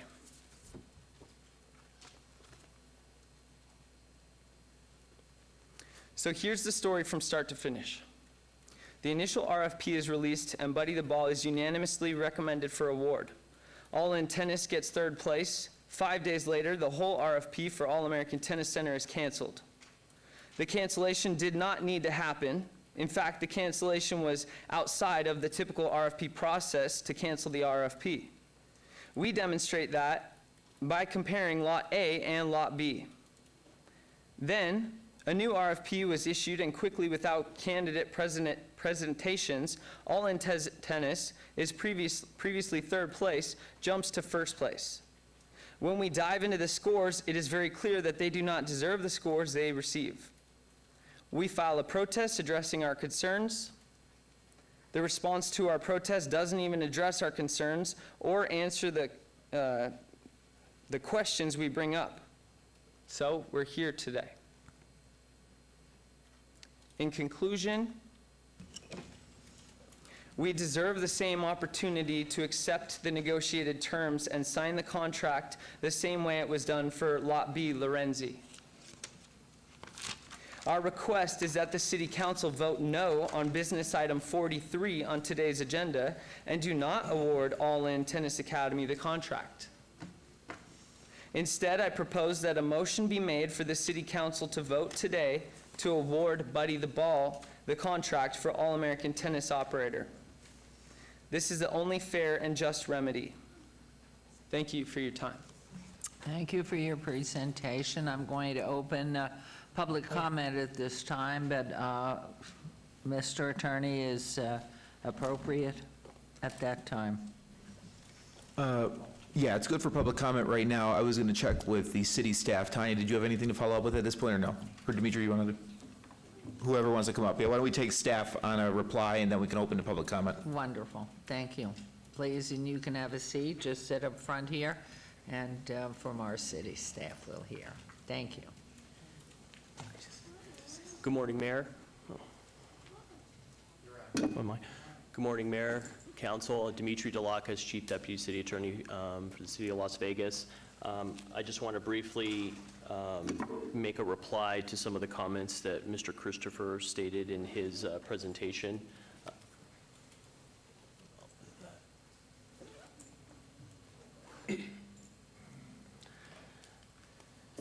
First, I think it needs to be made clear that a request that the contract be awarded to Buddy the Ball is not legally an option before council today. What is before you today is an appeal of a protest of a recommendation to award. So regardless of how council votes on this particular item today, it is not an option legally to award a contract to Buddy the Ball at this time. A statement was made that the RFP process departed from normal processes. That's just simply not the case. As we all know, the RFPs get canceled through the purchasing contracts processes all the time. And the RFP process and the disclosures that are presented to all bidders in NGEM specifically state that a recommendation to award may be issued by the city, or an RFP may be canceled, and that is at the discretion of the city during its process of receiving bids. In this particular case, in the first round, call it the 2023 RFP, that RFP was canceled, and therefore that's why we had the second RFP in 2024. The protest today is not technically regarding this 2023 RFP. That was canceled. But rather it's the second one dealing with the material changes to the original RFP proposal. And by law, if there are material changes to that RFP, and in this case, we believe that there were material changes dealing with price and length of term of the contract, that the RFP had to be reissued, and that's what we did according to the law in 2024. References have been made to an RFP for Lorenzi Park, which is simply just not an issue before you, and frankly not relevant regarding the particular protest for All-American.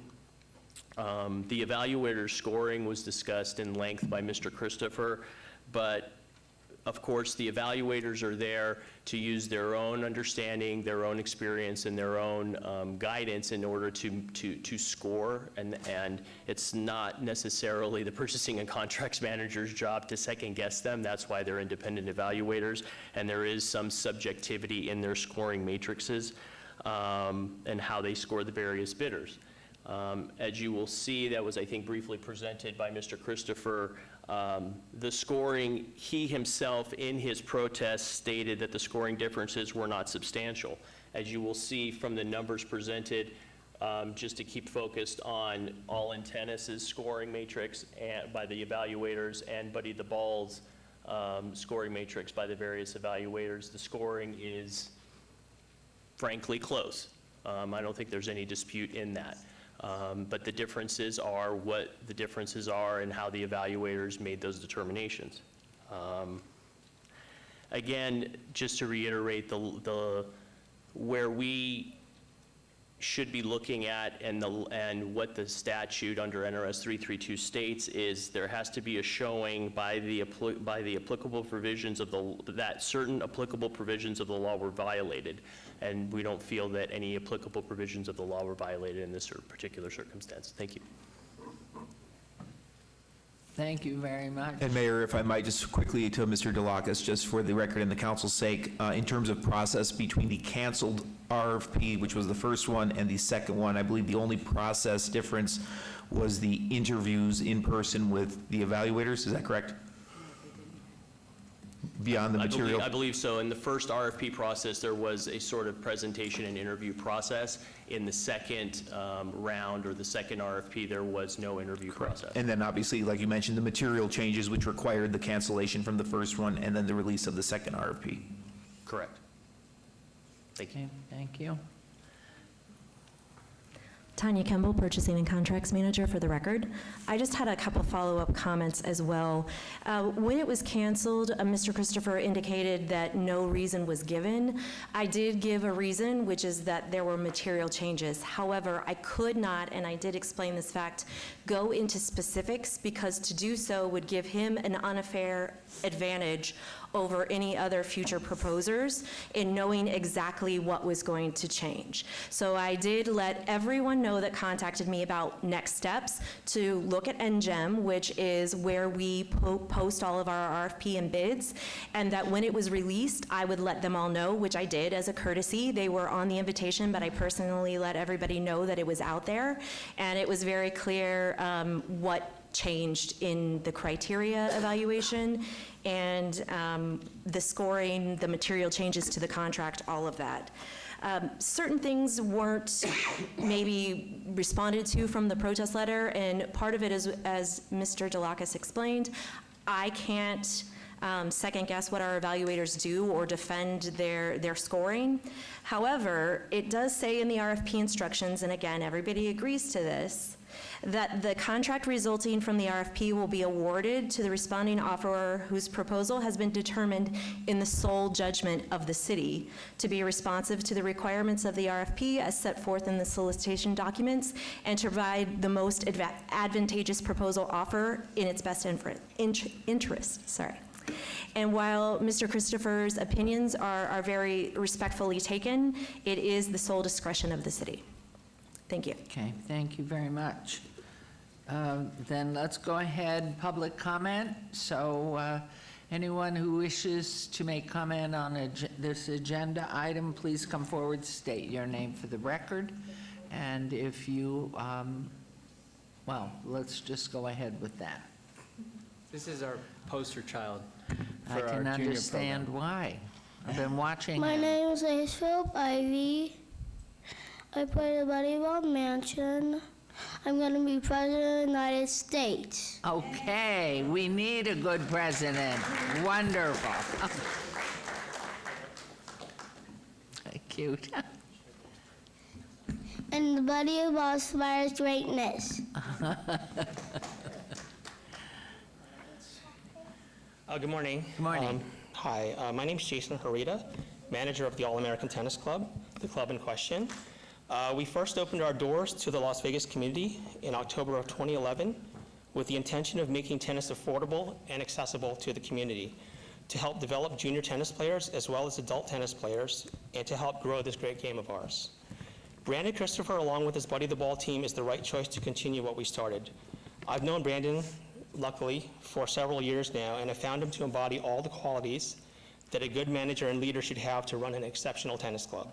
I fully support Buddy the Ball to successfully manage and even elevate the All-American Tennis Club, which would not only be a win for him, but for the entire Las Vegas tennis community. Thank you. Thank you very much. Anyone else wishing to make comment? Okay, let me close public comment then. I'm going to turn it back first to our attorney on the process here. And how are we in a position, any of us up here, in a position to evaluate this when this is a city management type of government and we rely on our city manager to establish the staff that does the work that runs the city? And none of us at this point, unless I don't have proper information, this complicated issue, how are we in a position other than getting emails and phone calls in support of one or the other? Thank you, Mayor. You're correct. Jeff Dorkak, City Attorney for the record. 99% of the time, these RFPs are handled, as Ms. Kemble laid out, by city staff and her team in the Purchasing and Contracts Division. Your job today is to review the process by which this RFP was handled and determine if there was any illegality or disadvantage for Mr. Christopher, which is the basis of his appeal to all of you today. I would say from our office's perspective, the city attorney's office, we can conclude that there was no illegality in the process done by staff. Okay, can you stop right there? That's number one. I want anybody that's listening, anybody here, the role of the city council, as I mentioned, is to select city management. We are also responsible for retaining our city attorney. There's a third piece there of an independent auditor that we also have. But at this moment, I'd like to hear from our city manager and then come back to our city attorney, because they work directly for us as council. So their evaluation has to rise to the top. Two independent voices, each doing their assigned work. So please, Mr. Jansen. Thank you, Mayor Goodman, Mayor and Council, Mike Jansen, City Manager. Mr. Christopher laid out a thorough analysis on his reasoning related to why he's protesting this item. What I would say is that over the last 10 years, to my recollection, we might have had one protest that I can recall, and it was related to a turf replacement project. So far and away, it's a rare occasion where we do an RFP or any bid award for that matter that results in a situation where the person who was not selected takes the step for an appeal, as was done today. You may ask, why would a contract be reissued from a duration of 3 years to 5 years with an additional component related to, for better or worse, profit sharing on the facility? As was mentioned, I believe, by our purchasing team, if not today in briefings, was this particular contract for this site had not been issued renewed for many, many years. It was the same vendor for a long time. And so when you are looking at a new contract at a tennis facility, you have costs like resealing the courts, replacing the nets. There's a number of capital components that go with a vendor's contract. And for various reasons, the expectation was that a 3-year contract may not have been long enough. So the 5-year was that substantial change that was made to this contract. What I would tell you is that you've heard from Mr. Christopher, you've heard from our team, and where we are today is seeking your response to this protest. And I would recommend you make your decision based on what you heard today, and that would be my recommendation. And your recommendation as city manager to us My concern would be in listening, as I sort of inferred here, that we are not in a position with the length of time, the depth of it. Was this a fair and equitable process? Did we miss the boat that we didn't before we issued the RFP? And is there anything legal that we have about changing an RFP and pulling one back and going to another? Those are concerns to me, and I personally can't be informed enough to make a decision. I understand what's happening here. I trust our staff for due diligence, but the question is, are there standards that before you issue an RFP that this is finalized, or we may just pull it back and we may just pull the next one back? That falls in your lap, and not to put you on the spot here, but it makes it impossible for me to know any of that. Understood, Mayor, and the response I'd give you is that every RFP is unique and different.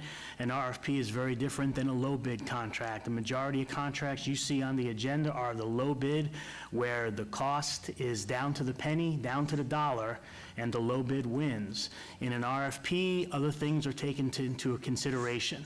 And some of the conversations that Mr. Christopher mentioned as to whether or not the all-in vendors' efforts at Spanish Trail Country Club were meeting the requirements of community impact, that's really to be debated. It's not an easy yes or no.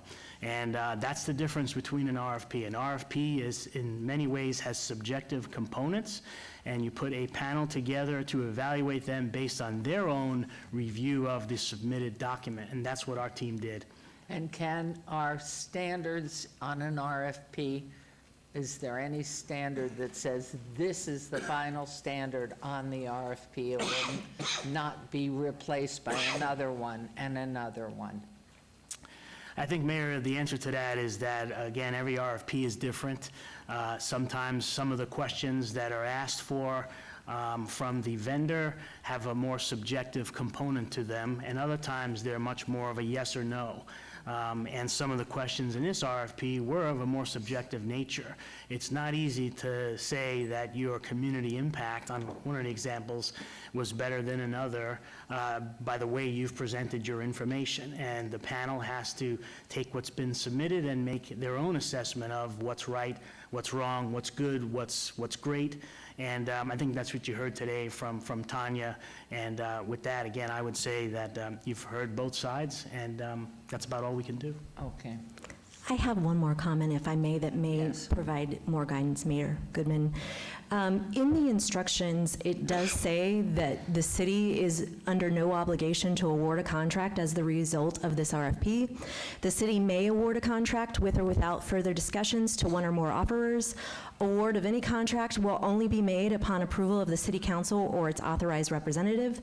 The city reserves the right in its sole discretion to reject any and all proposals and to reissue the RFP if it so chooses, if such rejection is determined to be in the best interest of the city. That last sentence, would you read that again, please? Yes. Let me see where it starts. The city reserves the right in its sole discretion to reject any and all proposals and to reissue the RFP if it so chooses, if such rejection is determined to be in the best interest of the city. That's the key. I would like a copy of that, if you would send that around to council so we have that. That is the answer, the question that I'm asking. This particular section is in my determination letter, which is backup to this agenda item, but I can So what excerpt it this. means is that the RFP can change. It can, the instruction, and I see our CFO here is responding to that, that an RFP is issued, it can be pulled back and augmented with a change to add another component, which then has to be responded to, however. Okay, I got it. All right, so back to you, Mr. Attorney. Thank you. Thank you, Ms. Hatsley and Mr. Jansen. Thank you again, Mayor Jeff Dorkak, City Attorney. I think you hit on a few minutes ago where this council would be today in terms of the standard of review that they are undertaking. You mentioned, was the process fair and equitable? And that's essentially what you're going to have to vote on today with this protest. To the last point you made, number one, in the protesters' binder, that the cancellation was unnecessary, the answer is no. or the answer is no, it was necessary. There were material changes made, so that was an appropriate cancellation, as you're underlining, Mayor, with the page that you had Tanya read twice there. The other point that he brings up is the award of contract, and as Mr. Delacus laid out, we cannot award him the contract today. That's not what we're here to do. We're here to evaluate his protest, and as you said, was it fair? We have a very narrow, subjective path by which you can review his protest today because there's no illegality. The narrow path would be, was he disadvantaged or advantaged? In his sake, it would be disadvantaged because on the second round, he did not have the opportunity to do a in-person presentation and interview like he did on the first round, which resulted in him finishing in first place. Our office would suggest that that is the only available route to approving the protest, because if he was disadvantaged, that would go to his points of perhaps a little bit of an inaccurate evaluation overall with his points 2, 3, and 4 in his binder. But again, that's a subjective, narrow determination for the council. Was he disadvantaged because he did not get to do the presentation and in-person interview? And it can go either way. It can be reasonably found that, yeah, it did disadvantage him, so we're going to uphold the protest today. Or, no, I don't think that affected things as laid out by city staff, therefore we are denying the protest.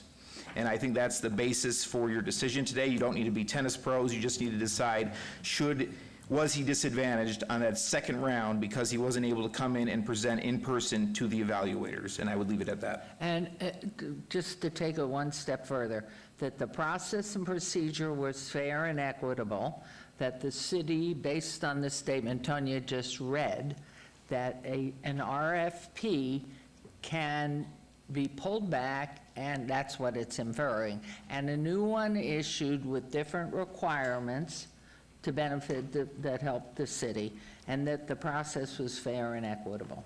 Correct. The last part is what your decision should hinge on today. The question of the cancellation is not a question. The cancellation was appropriate because of the material changes, so you don't even worry about second guessing yourselves on the cancellation. Okay. All right, now at this point, what I'd like to do is... I don't mean to interrupt. I'm sorry, Mayor. I have a question to what he just mentioned, and I was Could you restate your name? Every time you stand up, we have a lot of gentlemen and ladies that come up. We need your name again. Got you. Thank you. Brandon Christopher from Buddy the Ball. I was just hoping 2 questions would be answered at the bare minimum from these 2 gentlemen, especially to what they just spoke. One, if what you just said is true, that it was necessary for it to be canceled, why was Lot B not canceled? You're asking about the Lorenzi, but we heard from them and our city staff, they're very separate items.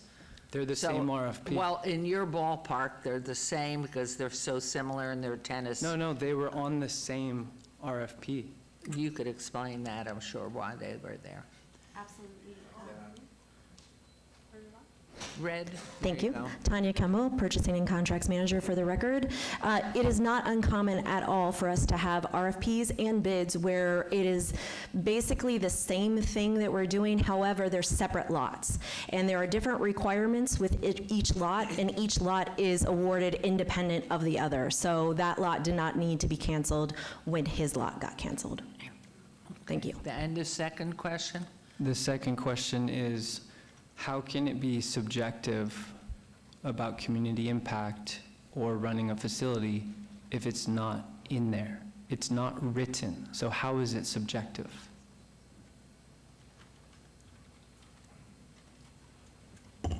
Well, I think whoever answered this earlier was correct in the statement. It's a subjective determination by city staff. I think what you're getting at is how do they even give a grade if the section isn't in there? And, you know, we're not necessarily going to answer that right now, but it's a subjective determination by the evaluators. For your sake, what I laid out for the council, I think, is the best avenue for them to determine things, which is going to be, were you disadvantaged by the interview process? I hear all your arguments, but just for your sake, the main point is the interview, which was the basic process change between the first and the second. And see, I think Mr. Jansen referred to the subjectivity, Right. because you've got three interviewers on your panel.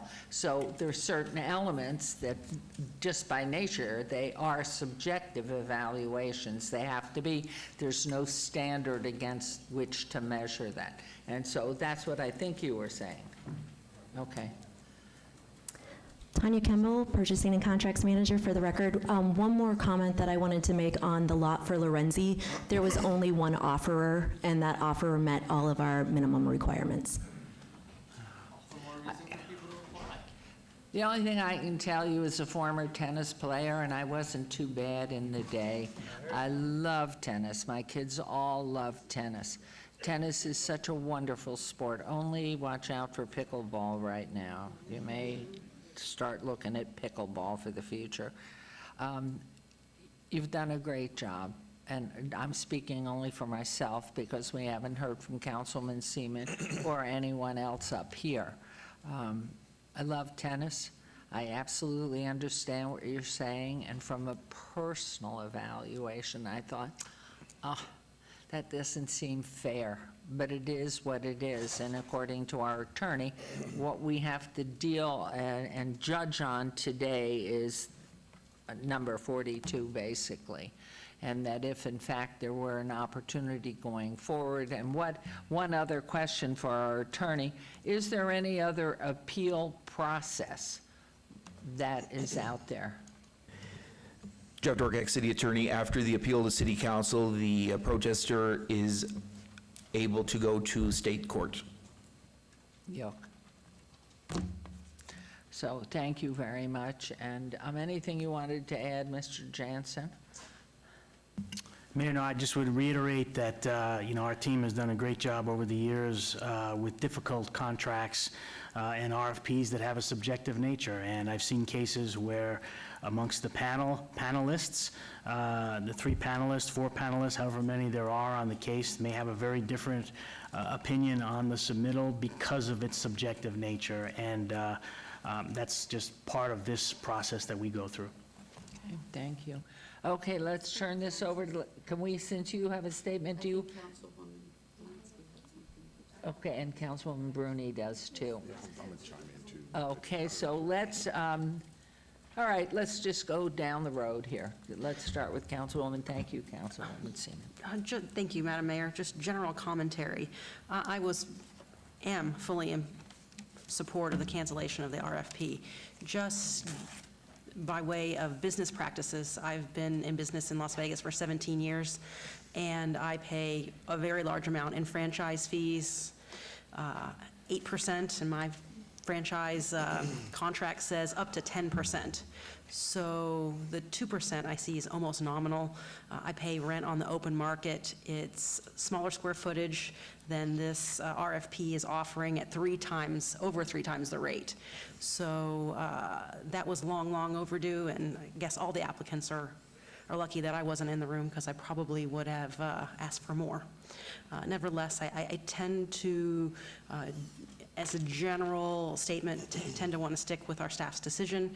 I'm certainly willing to go along with the group, but I think the staff has done a very diligent job here in ensuring that taxpayers are at some point made whole for this piece of real estate, and that's important.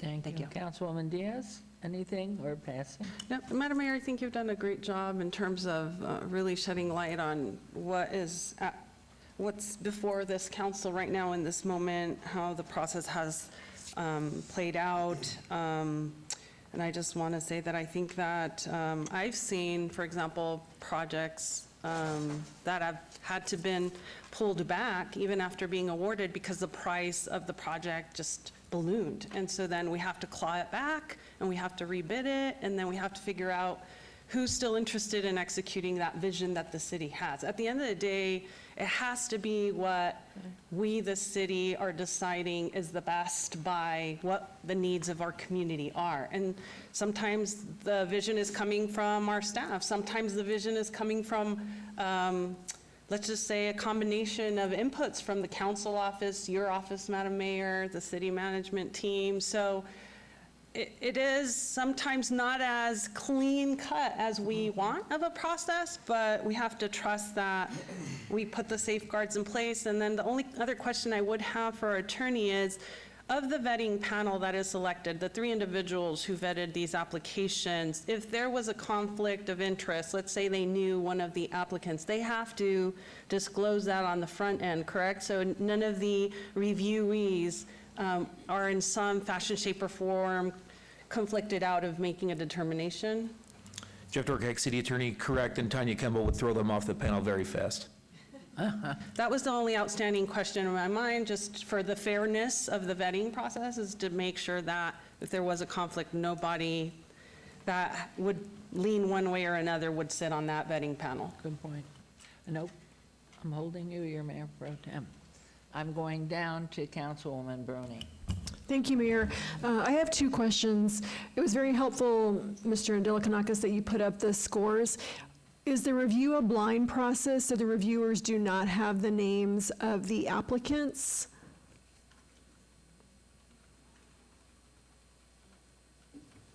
Tanya Kemble, Purchasing and Contracts Manager, for the record. To Councilwoman Diaz's point, we give them the names, all the potential evaluators, and they have to sign a certification that they don't know anybody and have a conflict of interest, so they know the names. They are not blind. They do come through where they have, you know, their name all over the proposal, so the evaluators are aware of who they're evaluating. Okay, thank you. And there was, Mr. Dorkak, it sounded like we have to decide, or we're voting on whether we think the absence of an interview somehow disadvantaged the applicants.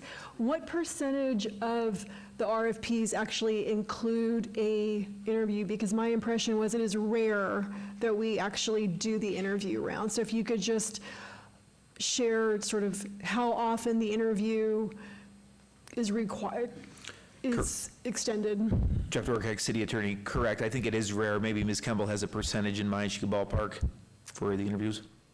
I do not. I do not play tennis, and I do not ballpark.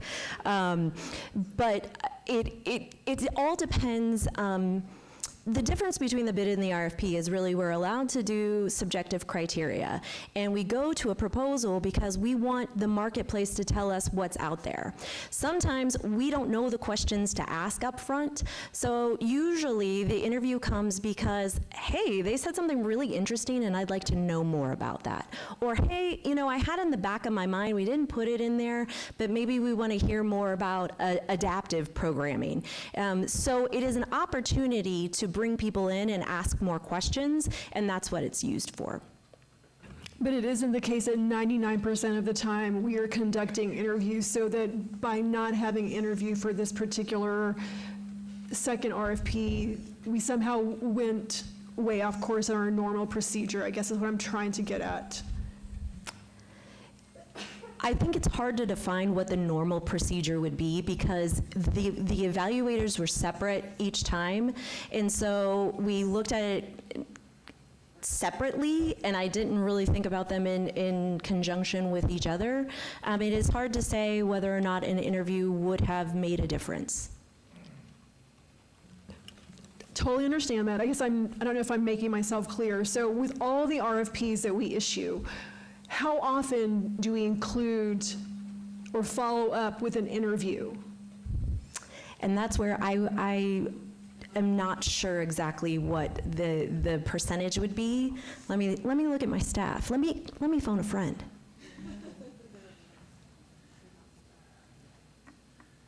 There are certain types of construction different criteria other than bids, and sometimes interview rounds are mandatory there, but in this particular RFP process, that's not a requirement. Tressa Fernandez, Purchasing and Contracts. Councilwoman Bruni, I would say honestly, approximately 50% of the time we do an interview. As Tanya indicated, it depends a lot on the solicitation and the requirements, and it determines on often the complexity, or if, as she indicated, if all the questions were answered by the evaluation team. They may elect, and when we do an interview phase, we typically will create the questions. The evaluation team will develop the questions in advance and provide those questions to the interviewee so they even know in advance what the questions will be. And it really, honestly, is about 50% at a time. Thank you. Thank you. Thank you, very helpful. Okay, I'm holding you till last. It's you're okay.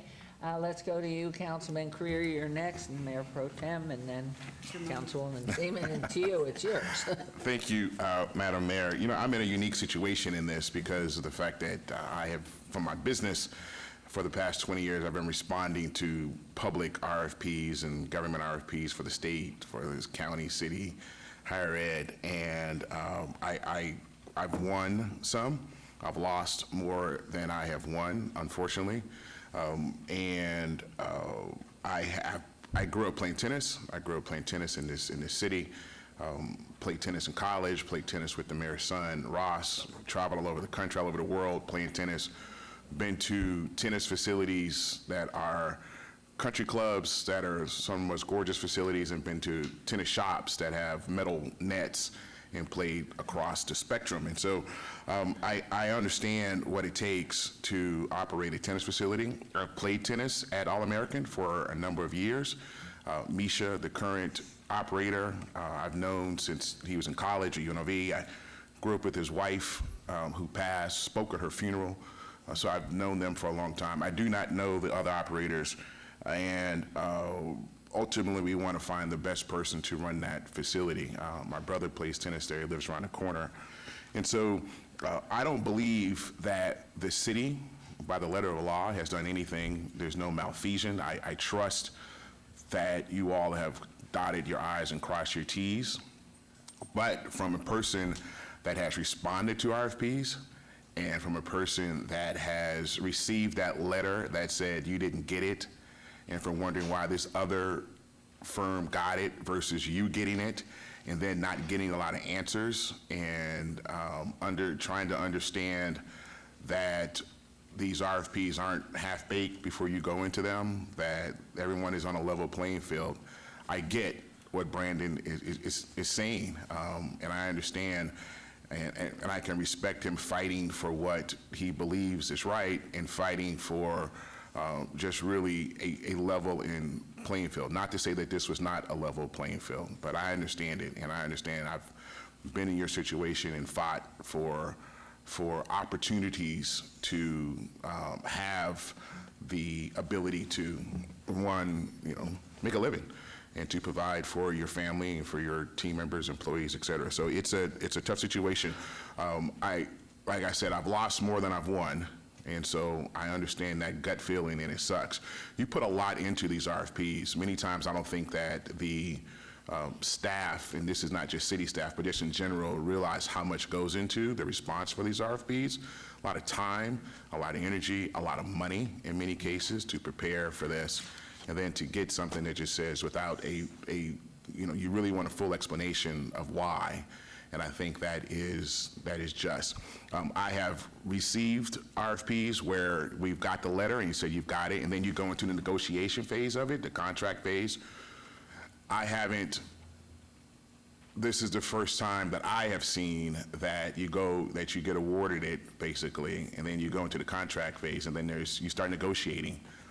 The cost could change, the terms could change a little bit, the scope could change a little bit, and I guess that public entities have the ability to say if those changes happen, then you can claw back and redo the whole RFP. I personally haven't seen it, and I haven't been that, but I have been where you've won, then you go into negotiation phase and you hash out all the small details of whatever that may be, and so I get it. I don't know, I'm gonna follow the direction of Councilwoman Seaman. I know she's done a lot more research than this, than we all have, but I get it, and I just want to reiterate the fact that I understand where you're coming from, and ultimately we want the best operator for that facility, because it's a very, very popular facility. A lot of people go there. It needs an operator that is going to give it the attention that it deserves. There are a lot of challenges that are there, and we need to ensure that we get the right person. I don't know the other folk, I don't know what their capabilities are, but we need to get the right person in there. So I'll follow your lead, Councilwoman, but. No, not yet. You got one more input. Thank you. Thank you. All right, Mayor Pro Tem. Thank you, Mayor. I have a different perspective, I think, just because I used to be a staff person, and so I was asked to serve on multiple evaluation panels. The laws haven't changed that much since I was a staff person, and when I was asked to serve on an evaluation panel, I was asked because I had specific expertise. On this particular situation, I don't have any expertise in managing a tennis facility, and I don't feel comfortable making that decision. And to your point earlier, Mayor, our opportunity as elected officials is we get to hire the very best city manager, who gets to hire the very best deputy city managers, who gets to hire the very best purchasing and contracts managers. And so I feel compelled to follow staff's recommendation. Anytime I don't go with staff, I try to spend a whole lot of time researching it and understanding, and then having conversations with the staff about why I would choose something different. On this particular situation, I don't have any evidence to believe that the staff have done what is in the best interest of the city, so I'll be supporting what staff recommends. Okay, thank you, Councilwoman. You have now heard from the world. I am Your so pearls. grateful that I did. First of all, I want to thank Tanya, Attorney DeLacus, for your presentation on this.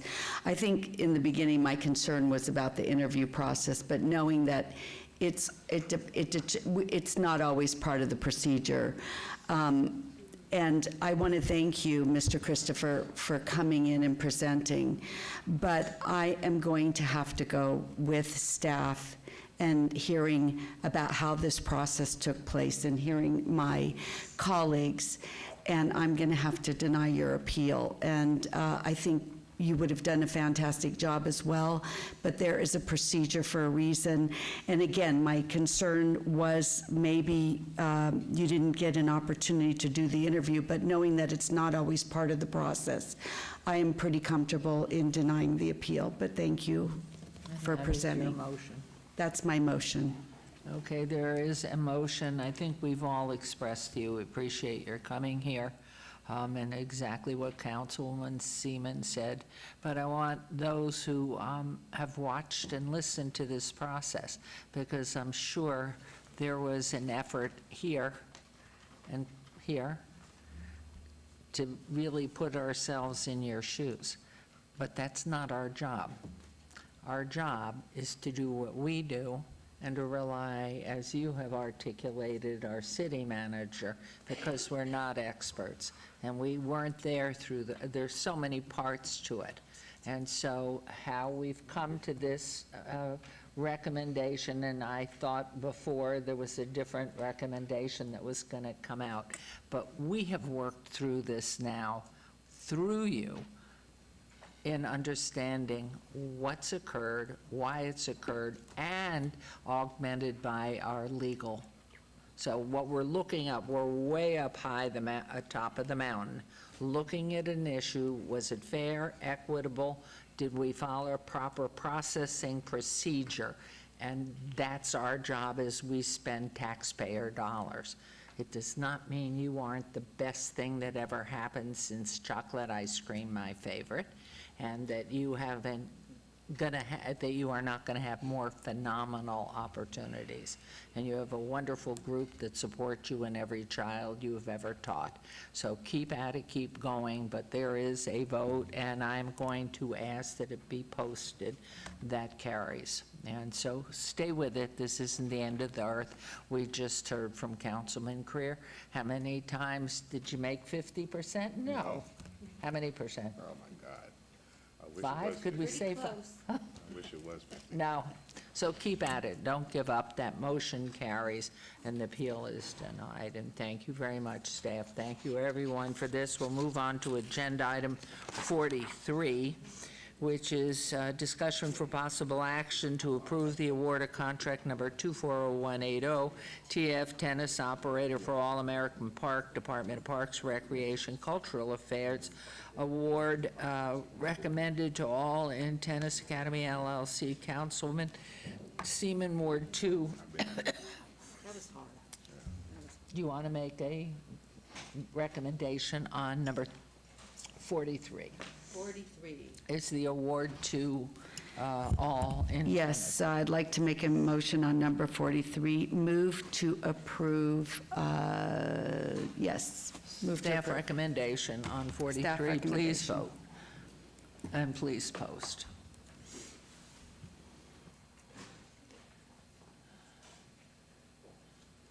And that motion carries as well. And what I'm going to ask, we are, okay, let me have a quiet conference with our Mayor Pro Tem.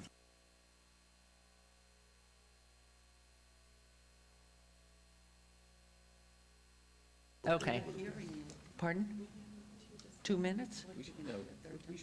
All right, we're going to continue on. I was just asking if they needed a recess. And nobody, you'll slip away. We got this whole lens here that we'll keep just going through it, but if you need to take a recess, as long as 4 of us remain.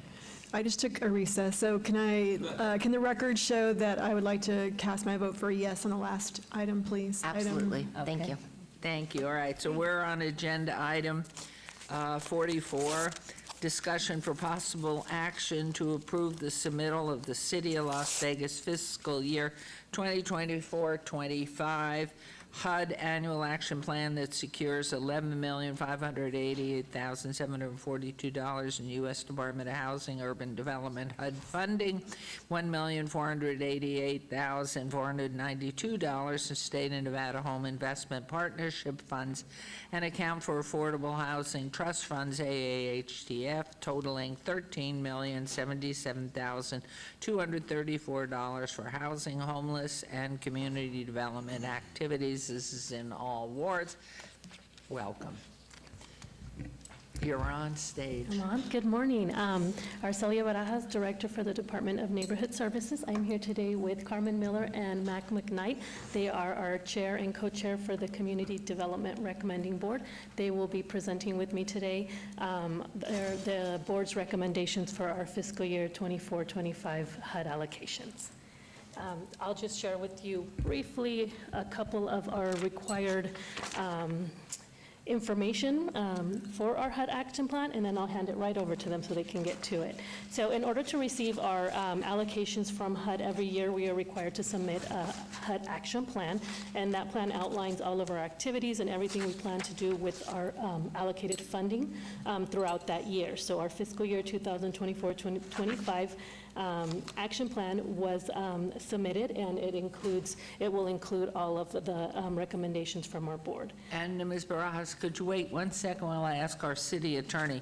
Should I go ahead and read into the record 45 through 48, since they're all in the same area, or no? You're doing all of the items with us? Yeah, go ahead, Mayor. Okay, sorry for the pause, it just dawned on me.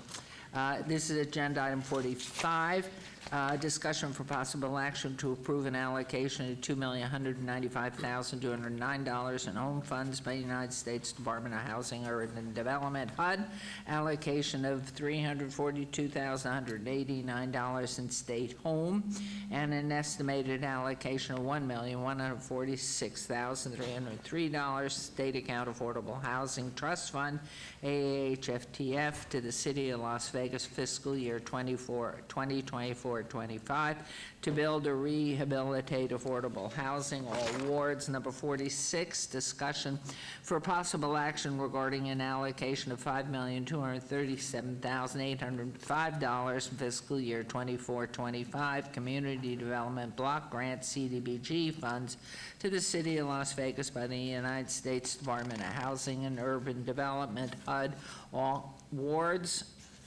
And now, of course, it's sticking here, sorry. 47, discussion for possible action regarding an allocation of $467,866 in fiscal year 2024-25 emergency solutions grants ESG funds in the City of Las Vegas by the United States Department of Housing Urban Development, HUD. This is all wards. Number 48 is discussion for possible action regarding an allocation of $3,000,000 $2,687,862 in fiscal year 2024-2025 housing opportunities for persons with AIDS, HOPWA funds, to the City of Las Vegas by the United States Department of Housing and Urban Development, HUD, all wards. That's it all. Thank you, Mayor. Thank you again. So, Now, as I was mentioning, our fiscal year 2024-2025 HUD action plan identifies how we will use our funds for community development activities throughout the entire city of Las Vegas. So a little bit of background information. We are an entitlement community. We receive our funding from HUD every year based on an allocation that includes things like poverty, available housing units, and other criteria that HUD elects to include. And so we receive our amounts every year to develop housing, support homelessness, seniors, youth activities, so anything related to community services. All of our projects are required to meet a national objective identified by the Housing and Urban Development Department. So this year's fiscal year 2024-2025 action plan, it integrates the recommendations from the Community Development Recommending Board. It also includes all of our projects related to capital improvements and has an emphasis on community development activities such as homelessness, youth, seniors, education, and healthcare. So our action plan is required to be posted for 30 days. It was posted on May 21st, 2024, so there is a typo on our slide here. For 30 days, it was advertised in our local newspaper. We had printed documents available in our Department of Neighborhood Services floor, and it was also advertised on our city website. and you'll correct that mistake, 24 on the before it goes on the website? Yes, Thank we you. can. And so this year's action plan includes activities for our community development block grant funds, our emergency solution grant funds, our home investment partnership funds. It also includes our funding allocations from the state of Nevada. We receive funding from the state home investment partnership fund. We also receive account for affordable housing trust funds from the state, and it includes our housing opportunities for person with AIDS funding. So I will hand it right over to Carmen and Mac. Okay. Thank you. Good morning. Morning. Council and Mayor. My name is Carmen LaShawn Miller, and I am the chairperson for the Community Recommending Development Board, and this is my colleague and co-chair, Mac McKnight. Welcome. Thank you. Thank you. The Community Development Recommending Board of CDBRB is a citizens advisory group appointed by City Council, and it's made up of 13 members that serve and represent all 6 wards. Sorry. Got a little squinchy for me there for a second. Through a series of open public meetings and with the assistance of the Department of Neighborhood Services staff, the CDRB review past programs and performance, examine changes in community needs, and explores trends as they affect community development, and subsequently make funding recommendations to the City Council. So as you can see in front of you is a breakdown of the percentages and where money was spent. The total for year 2024-25 federal entitlement is 13 million, sorry, I thought I saw a period there. $13,075,723. Okay, I go to the next slide. Okay, I'm hoping it's this one. There you go. As you can see, this is the list of all of the 13 representatives from all of the wards. Wonderful individuals to work with. And then there may be some present, I'm not sure, but Mac, do you see me? They're present, but they are all hardworking members of this community, so we appreciate their hard work. The CDBRB was entrusted with the responsibility of recommending awards for applicant agencies for the CDBG Public Service and HOPWA grant programs. Recommended awards were based on the provided funding amounts by city staff. CDBRG program, $775,000, and HOPWA program, $3 million. Board members reviewed multiple grant applications and hosted 2 public meetings where applicants were either invited to present their programs or answer questions of the board. Recommendations are made up for a 2-year grant period. 2-year grants will provide for continuity of services and program sustainability.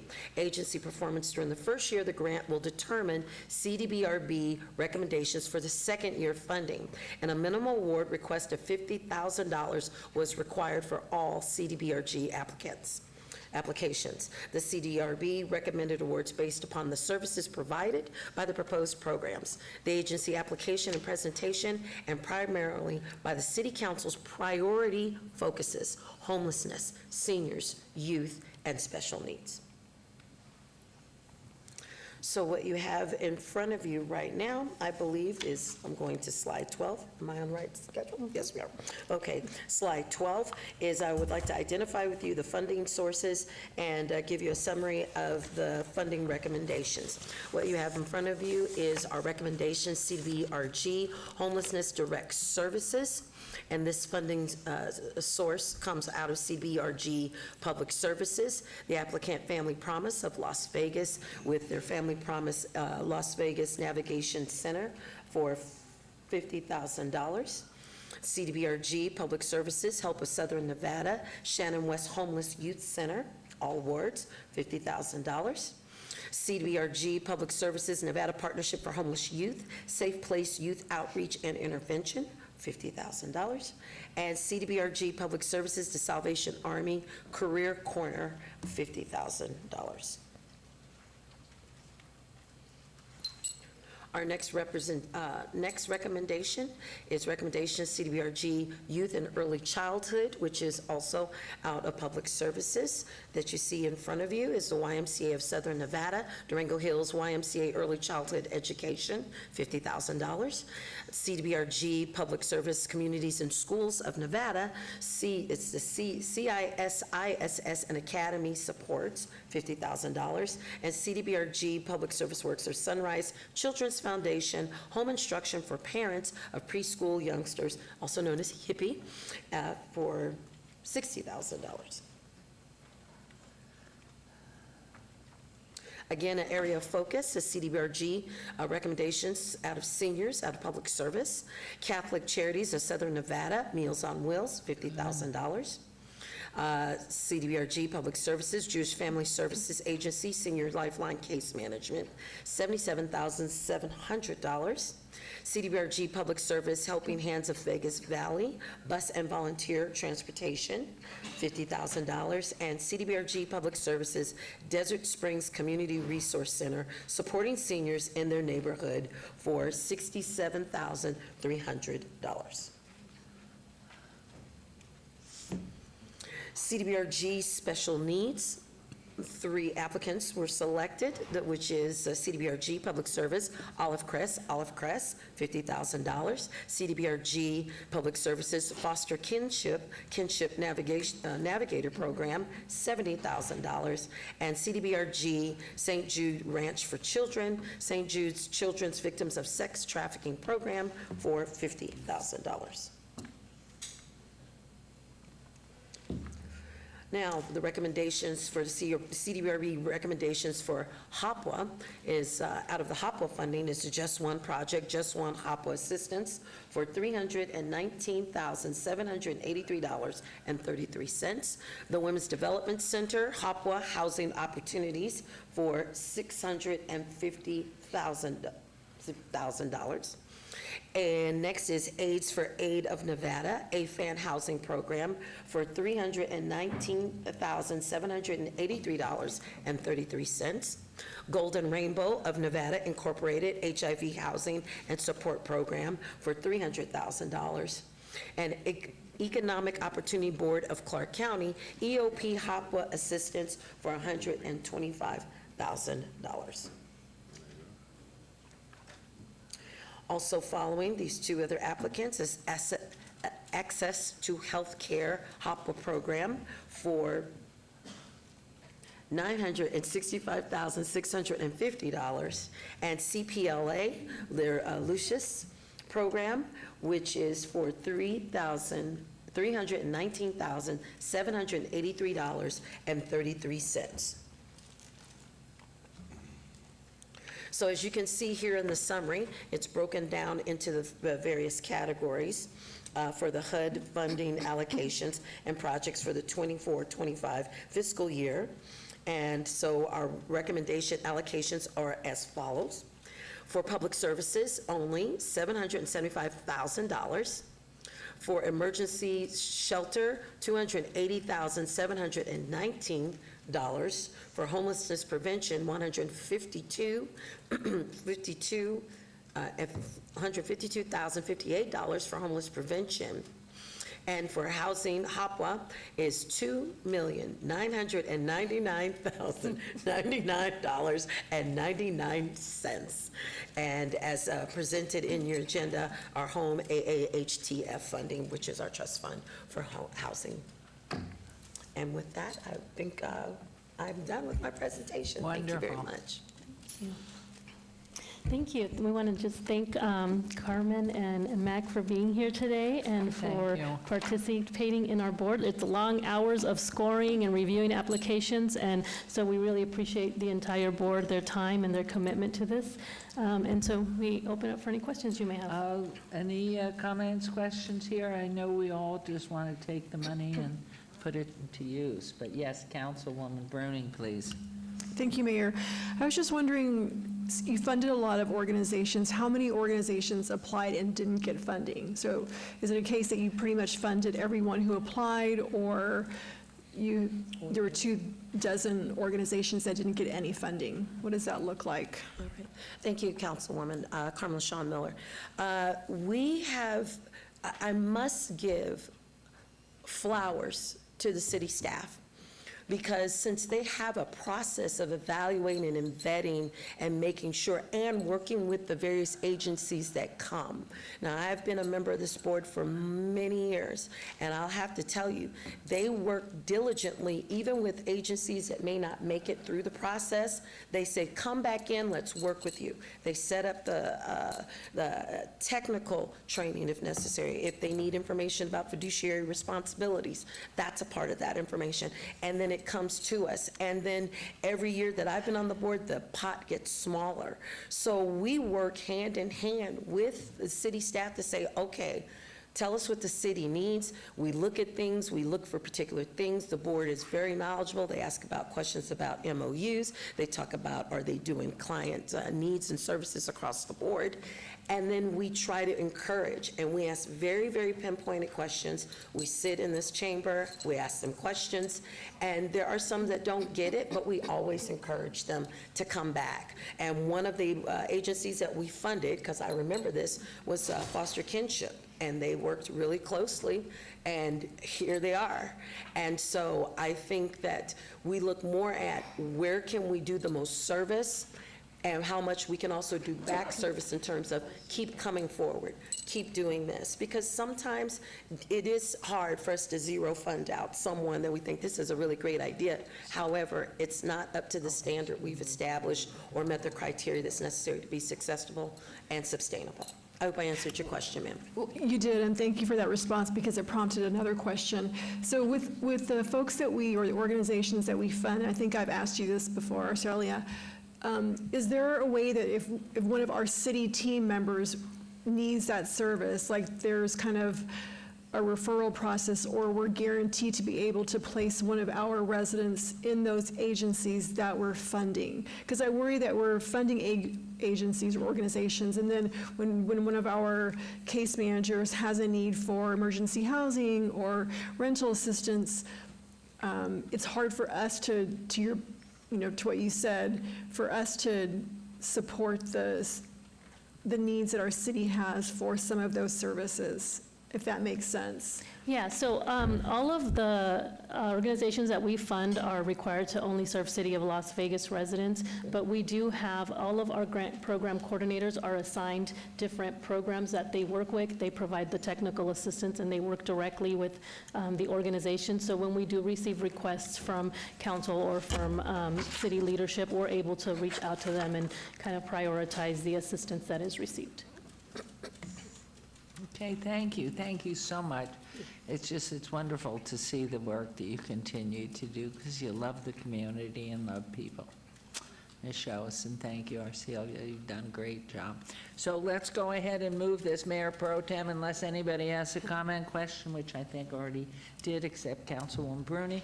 Let's rip through it and take all the money we can. Thank you, Madam Mayor, and I just want to comment consistent with our previous items. The city brings in experts to make recommendations, and for you representing the CDRB board, thank you for being experts in our community, connected to our community, and making recommendations that we can support, hopefully, here. So with that, I'm going to make a recommendation to approve item 44. Thank you based on a very much. recommendation from the CDRB board. Yes, and please vote. That's on agenda item 44. And please post.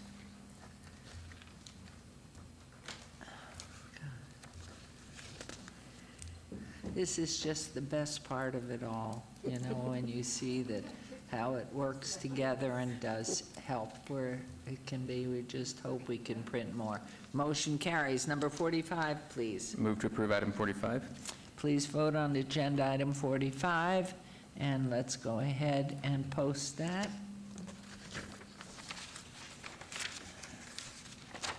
Do you want to vote orally, Councilwoman Bruni? I'm a yes on item 45. And that carries, of course, unanimously. And on to 46, please. Move to approve item 46. And please vote on agenda item 46. I'm a yes on 46.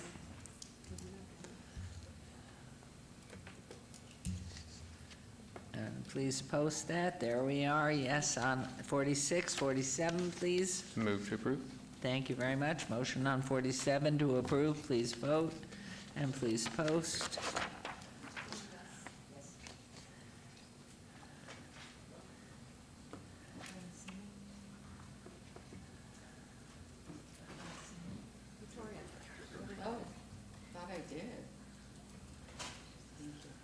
And that carries, and our final one, 48. And again, thank you both for being down here and for this.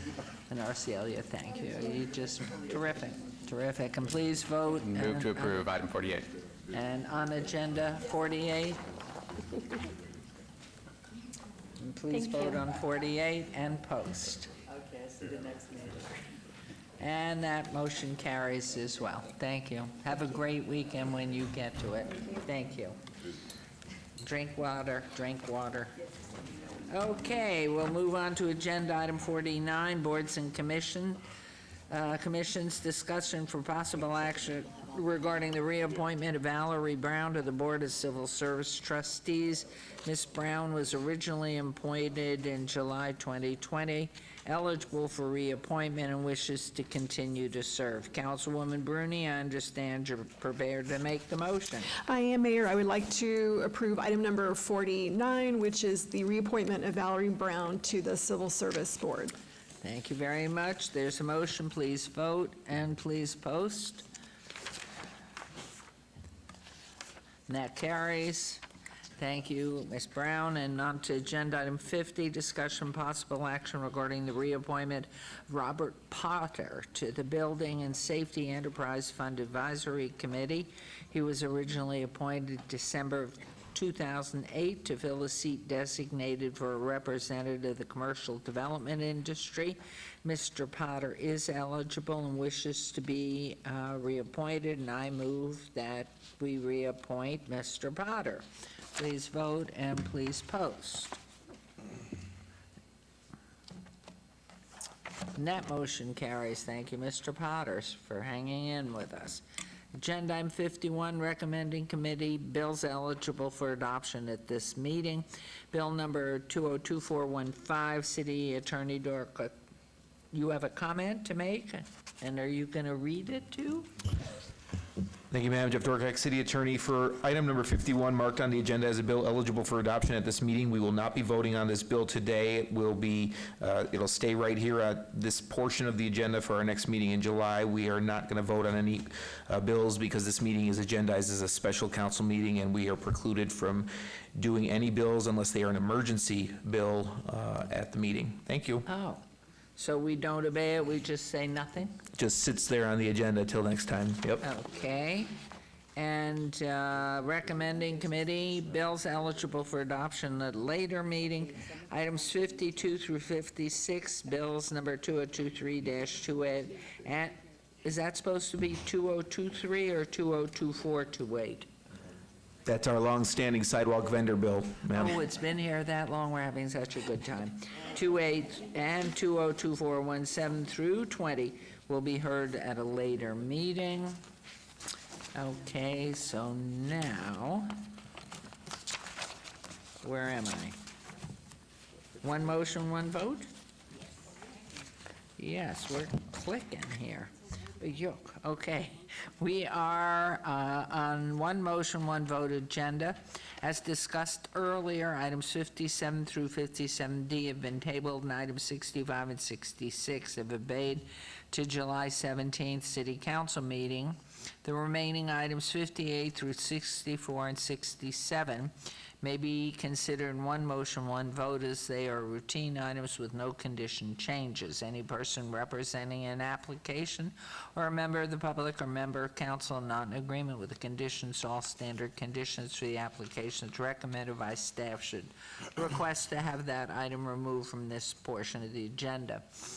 Number 58, 240050 SUP 1 special use permit applicant BC Buffalo Holdings LLC, owner 401 Buffalo Holdings LLC, and a land use entitlement project request for a proposed 4,314 square foot alcohol on premise full use, 301 North Buffalo Drive, C1 Limited Commercial Zone, Ward 1, with Councilman Knutson. Number 59, 240073 SUP 1 special use permit, Jamie Wells, owner Buffalo and Lake Mead Boulevard LLC, and a land use entitlement project request for a proposed tattoo parlor, body piercing studio use, 7421 West Lake Mead Boulevard, Suite 1, C1 Limited Commercial Zone, also Ward 1, with Councilman Knutson. Number 60, 24009. Pardon? We heard 60. Oh, we did here, we did 60. I have it on this, not here. So we're into 61? Are all the rest cool? Yes. And that was obeyed to the 17th of July. Okay. 61, 240118 SUP 1 special use permit, applicant Off the Edge Body Jewelry and Piercing LLC, owner Decatur Oki Plaza LLC, and a land use entitlement project request, proposed tattoo parlor, body piercing studio use at 1620 South Decatur Boulevard, Suite A. Boy, are you into piercing here.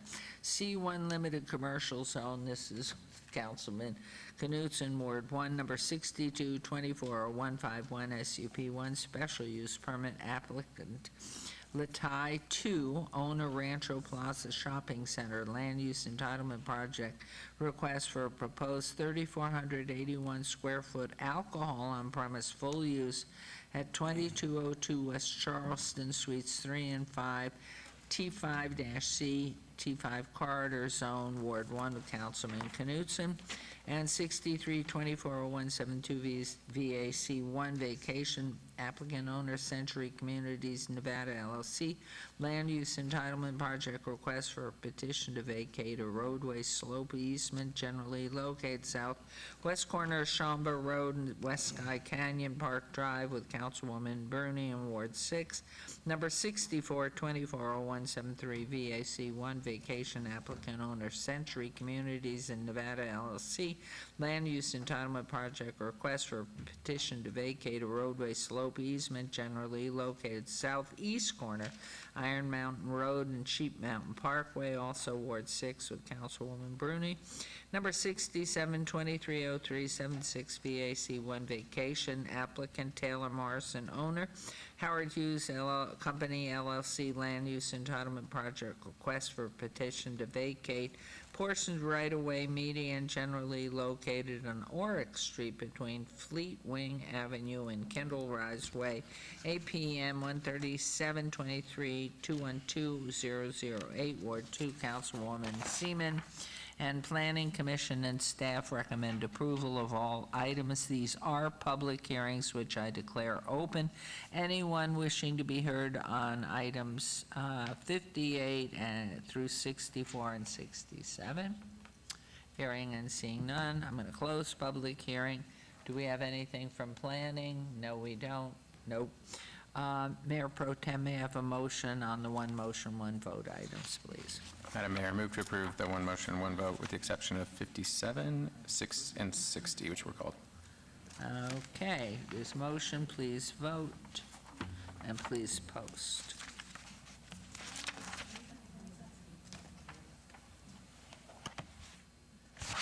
And that motion, those motions carry.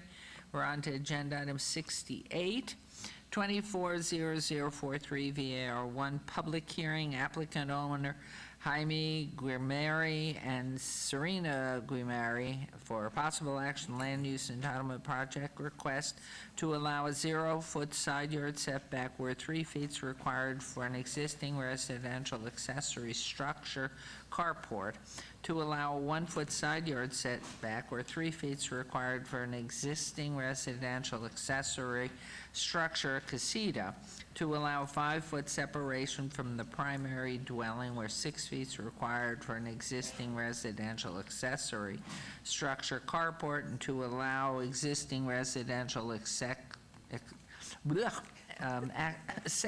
structure carport and middle shed to not be aesthetically compatible with the primary dwelling where such is required in .25 acres at 6224 Budnick Circle, R1 Single Family Residential Zone in Ward 5 with Councilman Creer, and the Planning Commission and staff recommend denial. And I will turn, well, let's hear from the applicants first. Hello. Hi, good morning, How Mayor. are you? Good morning, Council. Okay, tell us about what you're trying to do here. Good morning. My name is Hi. Jaime Gamari, as my wife Serena Gamari. How are you? Our home was purchased in October of 2004. The casita existed when we bought the property.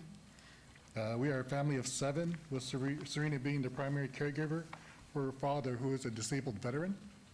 The casita is about 193 square feet and is textured and painted like the main house. I work at home, and this is where I set up my office, where I have a desk and computer monitors. I also store some tools there and some hardware just for doing stuff around the house. We are currently scheduled to have a 115 inspection for Monday at 8:30 in the morning. As for the carport, it was installed about 8 years ago. It provides shade for a pop-up camper that we have. Of the 14 neighborhood people who live in our street, Budnick Circle, 13 of the neighbors signed a letter stating that it's not in support of the structures and it's not a nuisance to the neighborhood. We were assisted by Christian Gates in the Planning Division and Chuck Cahoon in the SHIFT program. Kelly Woods from Councilman Creer's office came over, and Commissioner Anthony Williams have come by the property in person. Commissioner Williams and I compromised and said that we could keep the casita, but the carport is to be removed or replaced with a more aesthetically compatible with the primary dwelling. The carport's to be removed within 90 days. It's just a matter of, I didn't know when the 90 days would begin, if it was last month's meeting or today's meeting. Okay. And That's it. Okay, thank you. Let's go to our planning and hear what your comments are, please. Good morning, Madam Mayor. Peter Lowenstein for the record. So this item is the result of code enforcement action. At the May Planning Commission, the variance application was approved with the exception of the carport located on the west side of the home, which was conditioned to be removed 90 days after final approval. So 90 days, if approved, that condition would stand, and therefore 90 days from that action, the carport would have to be removed. From the staff perspective, staff found no evidence of unique or extraordinary circumstances being presented, and that the applicant has created self-imposed hardships with the multiple residential accessory structures that don't comply with the minimum setback, separation, and aesthetic compatibility, and staff is recommending denial. Thank you. Okay, thank you. This is a public hearing. Is there anyone who wishes to make comment on agenda item 68? Please come forward, state your name for the record. Hearing and seeing no one, I will go ahead and close public comment. Any questions from council here? Councilman Creer. Thank you very much, and thank you all for coming down today, and thank you for working with our team and our staff. I have a question for you, Peter. The carport, it was conditioned at PC? The determination by the planning commission is that they would approve all of the other accessory structures with the exception of the carport. Right, but council can approve can amend that or strike that condition if council so chooses, correct? That is correct. Okay, because your neighbors seem to be fine with your carport? That is correct, yes. You want to keep the carport? Absolutely. Okay, great. Let's make a motion for approval for item number 68, unless anybody has concerns. And then, go ahead. Then, as part of that motion, I will address the conditions that would need to be amended as a result. Right, and then we're going to strike the condition to remove the carport. Okay. Congratulations, it's a good day Thank today. you. Huh? You caught me on a great day. So we're going to strike that motion, that condition, and we're going to approve it as submitted. So, okay. Unless there are other conditions that, Correct. There's two things that I have to address. One is you would delete the added condition by Yes. planning commission for it to be removed within 90 days. And then we would amend condition number 2, which reads, a variance is hereby denied, et cetera, to reflect a variance is hereby approved. variance hereby approved, yes. And that is amending condition number 2. Yes. Okay. You in agreement? Yes. Yes. Okay, great. I'll make a motion for that. Thank you for Motion. that. I love it. Okay, there's a motion, please vote. And will you be sure that our leadership, the chair on planning, knows that this occurred? Thank you.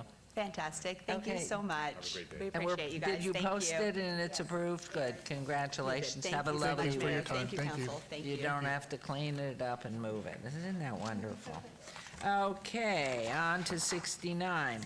240112 Vier 1, public hearing, applicant Felix Arellano, owner, the Felix R. Arellano and Alex M. Molina Arguello Revocable Living Trust for possible action on appeal of the denial by the Planning Commission on the following land use entitlement project request to allow a 30-foot front yard setback where 50 feet is required, 5-yard side yard setback where 10 feet is required, on .68 acres at 818 Shetland Road, RE Residence Estates. It's in Ward 1, Councilman Knutson. Planning Commission recommends approval. Staff recommends denial. This is a public hearing, and the applicant is present.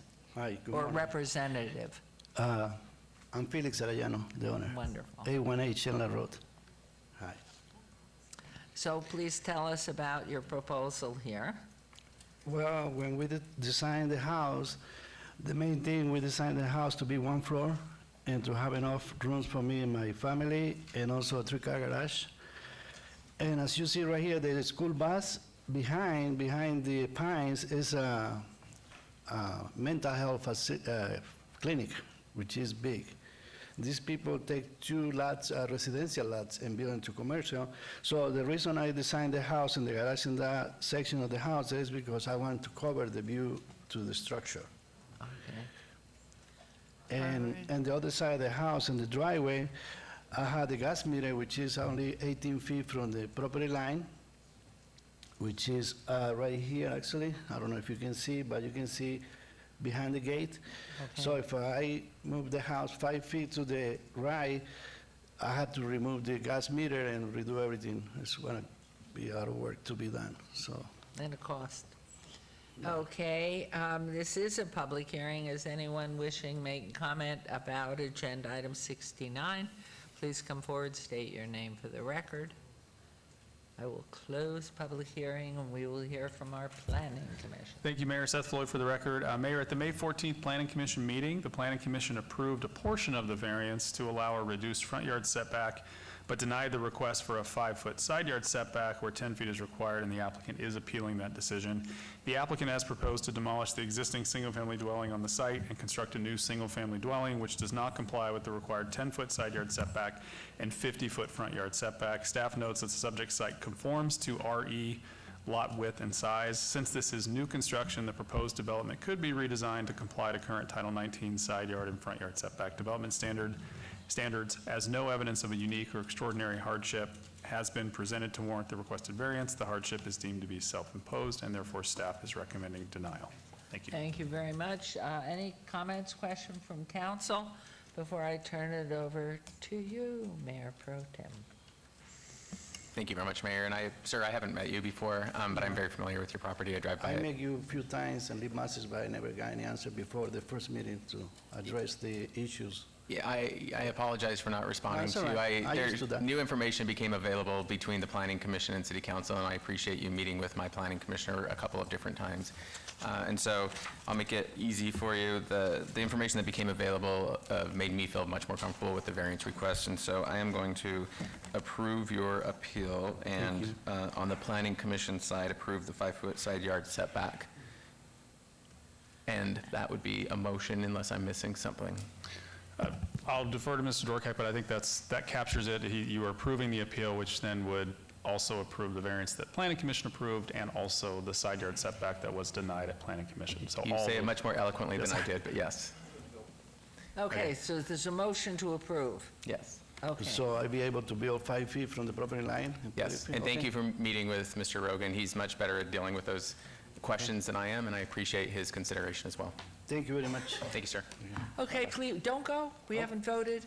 Please vote and post. Oh, sorry. Goodbye. Okay, bye-bye, thank you. And Congratulations. Okay. So we're on to 70, a report and presentation or report by Sean Howland, Region 2 School Associate Superintendent, current educational operations in schools with the Clark County School District, the City of Las Vegas. And good morning, is it? Yes, good morning. Good morning, Mayor and City Council. Lori Lopez Priest, Manager of the Youth Development and Social Initiatives, for the record. Per NRS 388G.630 and CCSD Regulation 2130, as a result of AB 469 passed in 2017 during the 79th legislative session, the Clark County School District is required to provide quarterly updates to the governing board of each city and county. This quarterly report will address graduation rates, gaps in graduation rates, advanced coursework diversity and achievement middle school, chronic absenteeism, and behavior for students who attend City of Las Vegas schools, and will be provided by Region 2 School Associate Superintendent Sean Holland. Welcome to the city. Good morning, Mayor Goodman, City Council, Sean Holland, Region 2 School Associate Superintendent, Clark County School District. I'm here today to share a brief update. District regulation requires 388G.630 that I share with you the status of the district's compliance with NRS 388G, the reorganization law, and aligned state and district regulations. Compliance with state law and regulation is monitored by the State Superintendent of Public Instruction, who may provide a notice of noncompliance if a deficiency is found. There are no outstanding notices of noncompliance. The quarterly report was submitted for your review. The report included the graduation rate, gaps in graduation rate, advanced coursework in middle school, chronic absenteeism, and student behavior. For the graduation rate, which is the percentage of students who graduate with within 4 years of beginning high school, and the gap in graduation rate between student groups over a 3-year period, the class of 2023 for CCSD had an overall graduation rate of 81.5%, as noted on pages 4 and 8 of your report, which was slightly higher than the class of 2022, which was 81.3%. However, there were gaps in graduation rates for the Black African American, English language learners, and students eligible for special education student groups. In the City of Las Vegas, as noted on page 20, there was a graduation rate of 86.3%, with gaps in graduation rates for the same student groups. For advanced coursework, as noted on pages 5 and 9, in CCSD, the enrollment for students in algebra and geometry math courses at the middle school level, grades 6 through 8, there were 7,728 students enrolled, which is an increase of approximately 300 students. We attribute the increase in enrollment as data such as MAP growth, criteria and referenced assessments, and the PSAT were used to inform course placement decisions to support consistency and equity. Circumstantial situations were also considered so students were not denied access to accelerated coursework. There were gaps in enrollment for Black, African American, 2 or more races, English language learners, and students eligible for special education student groups. In the city of Las Vegas, as noted on page 21, there were 2,512 students enrolled in these courses, with gaps for the same student groups represented. The report also included chronic absenteeism data, which was from January 2024 through March of 2024, pages 6 and 10 on your report. During this time frame, 29.6% of students in CCSD were chronically absent. There was a reduction across all student groups. Our Black, African American, and students eligible for special education services student groups were absent more. In the city of Las Vegas, as noted on page 22, 21.8% of students were chronically absent, with the same student groups being absent more. We attribute the reduction to schools providing incentives for attendance, home visits being conducted by schools as well as the district's attendance enforcement officers, which conducted over 29,800 home visits this year. We recognize that chronic absenteeism is effectively addressed when multiple district departments, school leaders, and community stakeholders are working together to ensure positive outcomes. Lastly, the report included student behavior data as noted on pages 7 and 11, student suspensions and discretionary expulsion referrals. In CCSD, there had been 13,906 suspensions and 664 discretionary expulsions, which was a decrease. The Black, African American, and Hispanic student groups were overrepresented. In the city of Las Vegas, as noted on page 23, there have been 3,687 suspensions and 181 discretionary referrals, with the same student groups overrepresented. We attribute the overall reduction in referrals to professional learning provided to administrators in schools on restorative practices, as well as schools providing more restorative measures to address minor and less severe student infractions. Highlights and celebrations include the following. CCSD STEM programs and educators continue to lead the state in quality STEM curriculum. 8 additional CCSD schools and 2 educators were recognized this year for leading STEM initiatives with the designations made by the Governor's Office of Science, Innovation, and Technology. That makes a total of 27 schools now that carry this distinction. 2 CCSD educators, as previously mentioned, were recognized by the Office of Science, Innovation, and Technology and the Nevada Department of Education for their dedication to STEM education. The National School Board Association recognized the CCSD Family Support Center for its commitment to innovation with a Silver Award. The 2024 Magna Award recognized the district programs for solving a challenge with creativity and innovative strategies. The Family Support Center provides parents and guardians and students with workshops, classes, consultations, and other resources to help students succeed in school. And lastly, and most notably, we would like to celebrate our 2024 high school graduates, as this is a memorable milestone in the lives of our students and families. This concludes my report, and I'd be happy to take any questions. Thank you, Mr. Holland.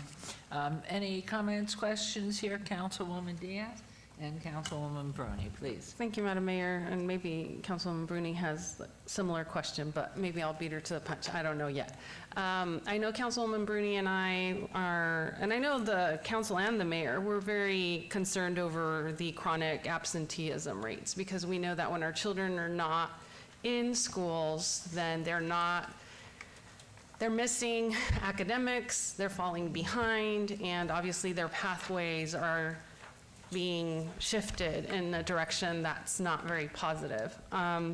So I know that in our last budget cycle, we asked what we could do as a city to try to figure out how do we play a role. As you mentioned, it takes multiple stakeholders to make inroads in some of these very complicated areas. And I know we allocated about $50,000 to help a feeding pattern. And Councilwoman Bruni was kind enough to make sure that feeding pattern was in Ward 3 because the absenteeism rates were just off the charts and just not what we want to see in any school. And so we did make that concerted effort, and we partnered with the feeder pattern of schools in elementary, a middle, and a high. And so my question would be, how do we use the incentive program that we partnered with the district to figure out data-wise, was it effective or ineffective? Did we move the needle in the right direction or not? I know that many of my colleagues, we did PSAs, those were shared with the families of the schools, kind of just articulating, supporting that your kids being in the classroom is the most important thing you can do as a parent, and them hearing from the different council members in both English and Spanish. But then there was also an incentive program that was charted by each school, and then we supported with some funds for this to be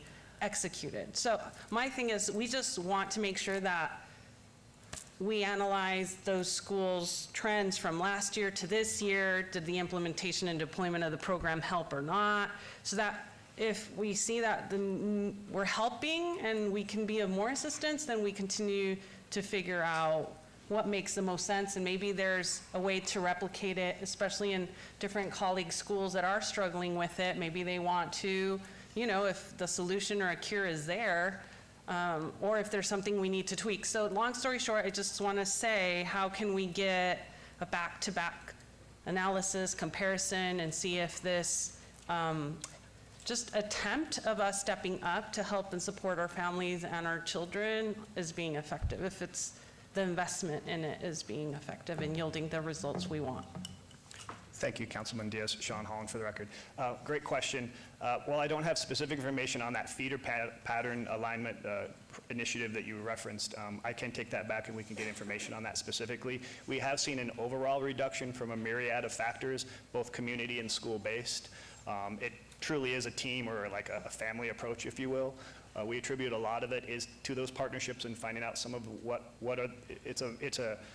it depends on the level of the student, so there's different factors at the elementary level versus secondary issues, where at the elementary level you're heavily dependent on parents, right? And that's kind of your pathway of strategies, whereas at the secondary level, as they get older, they're, as you may know, if you have children, they sometimes have a mind of their own and they may not go, so it's more of a student issue at that point. So some of the, as far as partnerships with community, finding out what are those school refusal reasons and attacking those strategically, providing those resources both at the school and at the community level, such as the city and the county. That's what's been most helpful, is partnering in trying to, if there's additional services tied to socioeconomic status, if there are food issues, housing issues, et cetera, clothing issues, really attacking those pieces that prevent students from either wanting or the ability to come to school.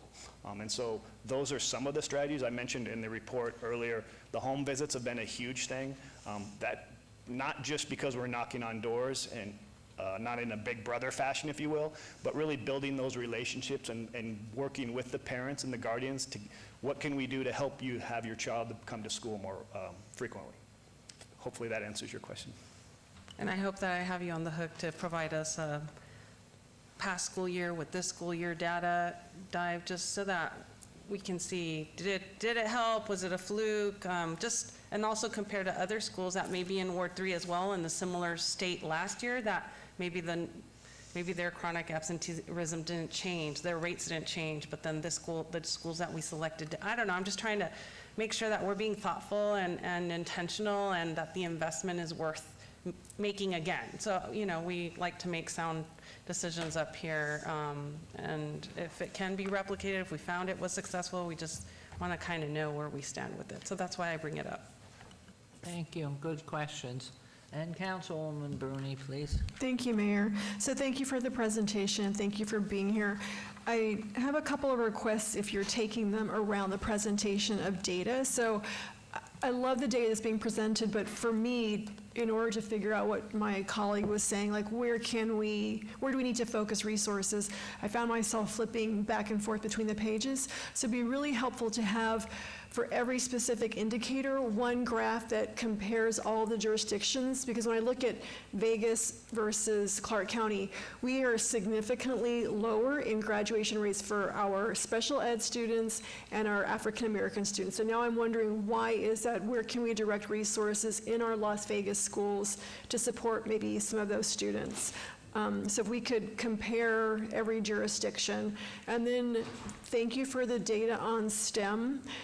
But looking at the raw numbers is not helpful because you're going to expect there are fewer African-American students who are enrolled in advanced math because there are fewer African-American students in Clark County. So having the denominator or the percentage would be really helpful to figure out, are they significantly underrepresented, which I'm sure they are, but at least having those percentages show us where they're overrepresented and where certain populations are underrepresented. So if I could maybe suggest those revisions for the next iteration, that would be really helpful and allow us to figure out where we can potentially direct resources to support you. And then I don't know if you, it's great to hear that the home visits are effective. And I was wondering, do you do the home visits by school or by region? Because it would be helpful, or I would like to know if you're ever out in Ward 6 doing home visits, how we could support those efforts, either joining or following up, or doing a neighborhood event, right, to sort of underscore the message that and the actions that you're taking. So I don't know if you work with the city to let folks or Dr. Malich and Lori know where you're doing the home visits so that we could potentially support. Thank you, Councilman Bruni.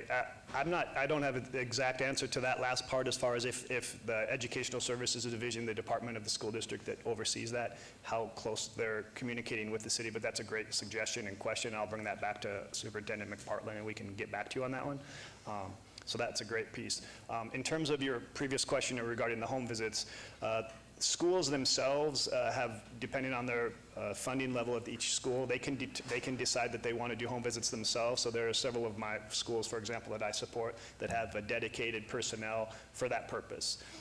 There is an attendance within the Educational Services Division in CCSD. There are also attendance officers who can either be beckoned, if you will, by schools to go do home visits, or they have access to the absenteeism data and they also prioritize. They can see that data and see which schools and or students have a high prevalence of absenteeism, and then they will proactively go out to those schools as well. So it's kind of a team approach.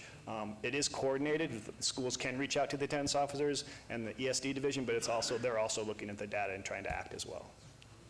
The one thing I failed to mention, I apologize, going back to both of your questions, as far as the chronic absenteeism, we've gone down from year to year, 23 to 24, it's about an 8 to 9% decline from the year before. So I did some data digging prior to the pandemic when schools closed down. You may or may not remember. It was 21.9%, so we still have some work to go. You saw in the report that we're at about 29% now, 29%. So prior to the pandemic, we were about 21.9%, but last year we reduced, this last year that just concluded, we reduced by about 9%. So over the last 2 years, 11% total, most of that's attributed to last school year. Thank you.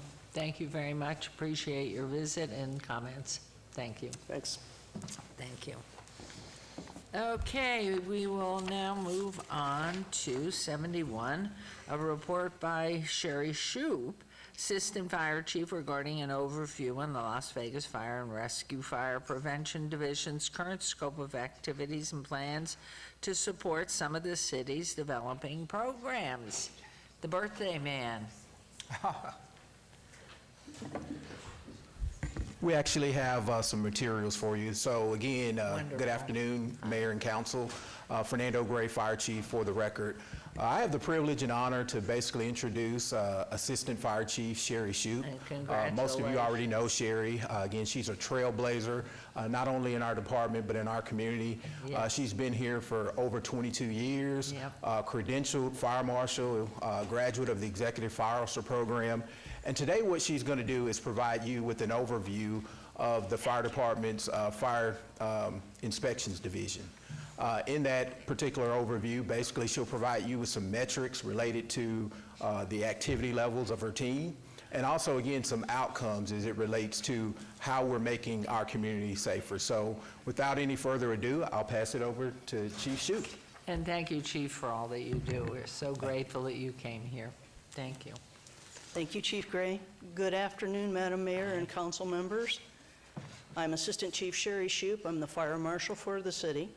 I'm here today to give you a brief update report on what the Fire Prevention Division's been doing and what we plan to do in the future to keep making life better in our community. A quick snapshot of where we are today. We have two basic divisions in our Fire Prevention Division. We have the Engineering and Plan Review Services. They work in this building. You've probably seen them around. We have 4 Assistant Fire Protection Engineers and a section manager. Basically, they review fire permits, building permit plans, civil plans, and they help to make sure, working with both building and planning departments, that our new communities, our new buildings, and the tenant improvements have the needed emergency access and the fire protection systems that they're supposed to have. Our other division is our inspection services group. We have 17 inspectors currently and 2 inspection supervisors, and that whole group is supported by a deputy fire marshal and myself, the assistant chief fire marshal. So what you see before you there is an area map where we plan out the areas that our fire inspectors are individually responsible for. We're pretty proud of this. This is a nationally recognized format. We have a fire inspector actually assigned to most of our fire stations individually. That fire inspector is there as a resource for all 3 fire crews that rotate through to help keep them up to date on the changing occupancies in their area and any of the technical systems that they need to know about. So the fire inspectors in those areas are assigned all of the new development inspections, the special permits, special events, activities, and things like that in those areas. They're also responsible for all of the existing business occupancies in those areas. As opposed to code enforcement focuses more heavily on the residential properties. Fire prevention tends to focus more on the commercial and business properties where we keep the general public going into those businesses safe and help the business owners operate safely. One of the other things we'll be doing is pretty prevalent this time of year. We work on fireworks in those areas. The city has 71 booth permits for the Safe and Sane fireworks. Those start going on sale on Friday, and we'll be inspecting all of those, every single one of them, Friday, Saturday, and Sunday of this week. So we'll have lots of folks out working this weekend. Something new that you've probably seen on the news this morning is the Bucket Brigade, where we're taking a 5-gallon bucket to each of these Safe and Sane booths and filling it with water as an educational tool to remind all the folks that are out in their homes, when you use your fireworks, put them in the water and soak them before you put them in the trash so they don't rekindle and set your garage on fire after that. Great, great illustration, and we've got some folks out there distributing buckets this morning. Good. Further on that, Metro's Safe and Sane, Metro's You Light 'Em, We Write It campaign. We support that every year along with Clark County's fire inspectors.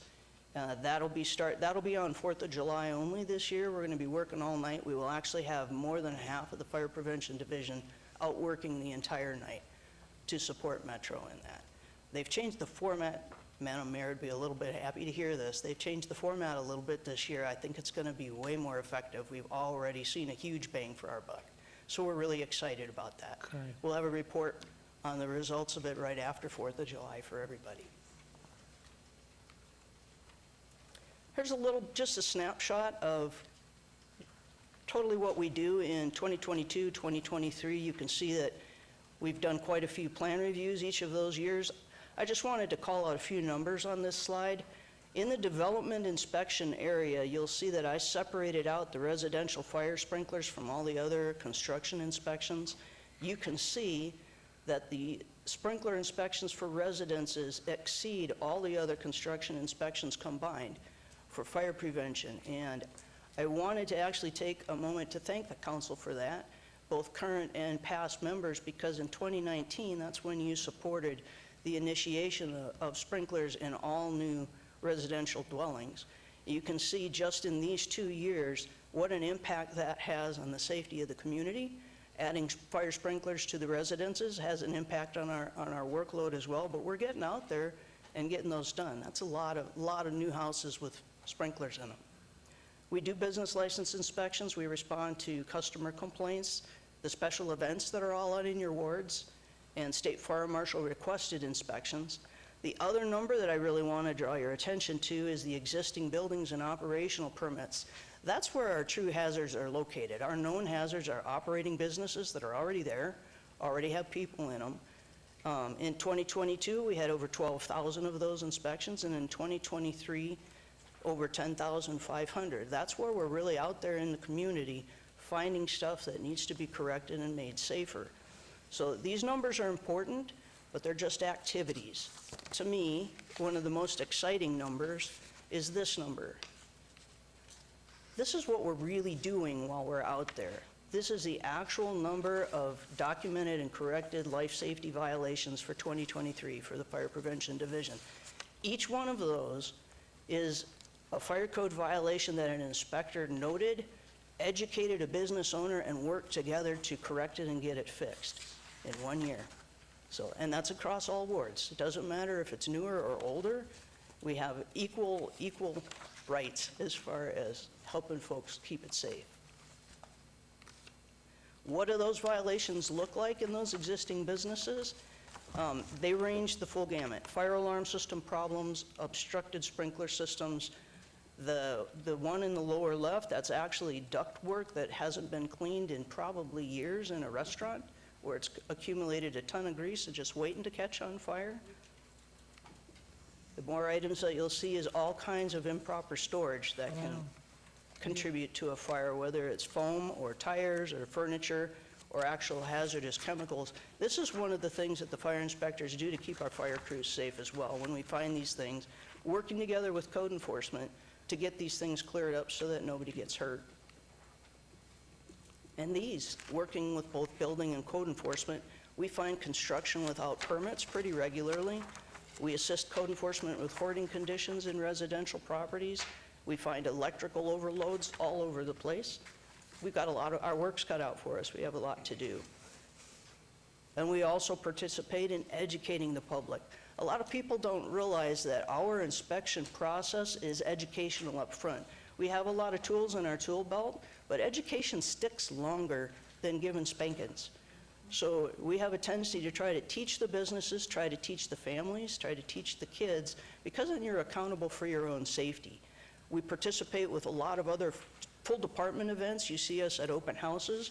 You see us participating with community events. The big crowd of people on the left, that's actually an apartment complex that had a big event after they had had a fire. Well, we're over there helping them with their safety, visiting the residents, getting everybody to understand the safety features in their communities. Do a lot of that kind of work as well. Special teaser for you all. We have a brand new apparatus that's a tool for education that's going to have a grand unveiling soon. We're going to invite you all to it, and it'll be released for use in the community here very soon. We're training on it. We're practicing on it right now. Very excited. It's been a couple of years in the making. You'll see that invitation coming your way soon. So what's next? What are we planning to do for the future? So you heard in the ceremonials this morning how code enforcement and Metro and the health district and other agencies all have to work on problem homes where we have crime and where we have some distressed properties going on. It's a challenge for the city. It's a challenge for any city.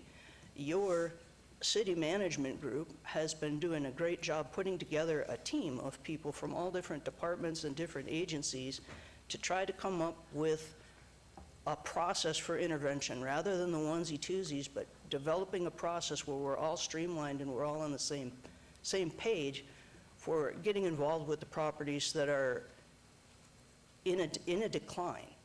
Well, who's out there already with those properties? The fire inspectors are out in those neighborhoods right now, so who's the most likely group to identify those and to document them for everybody else's purposes?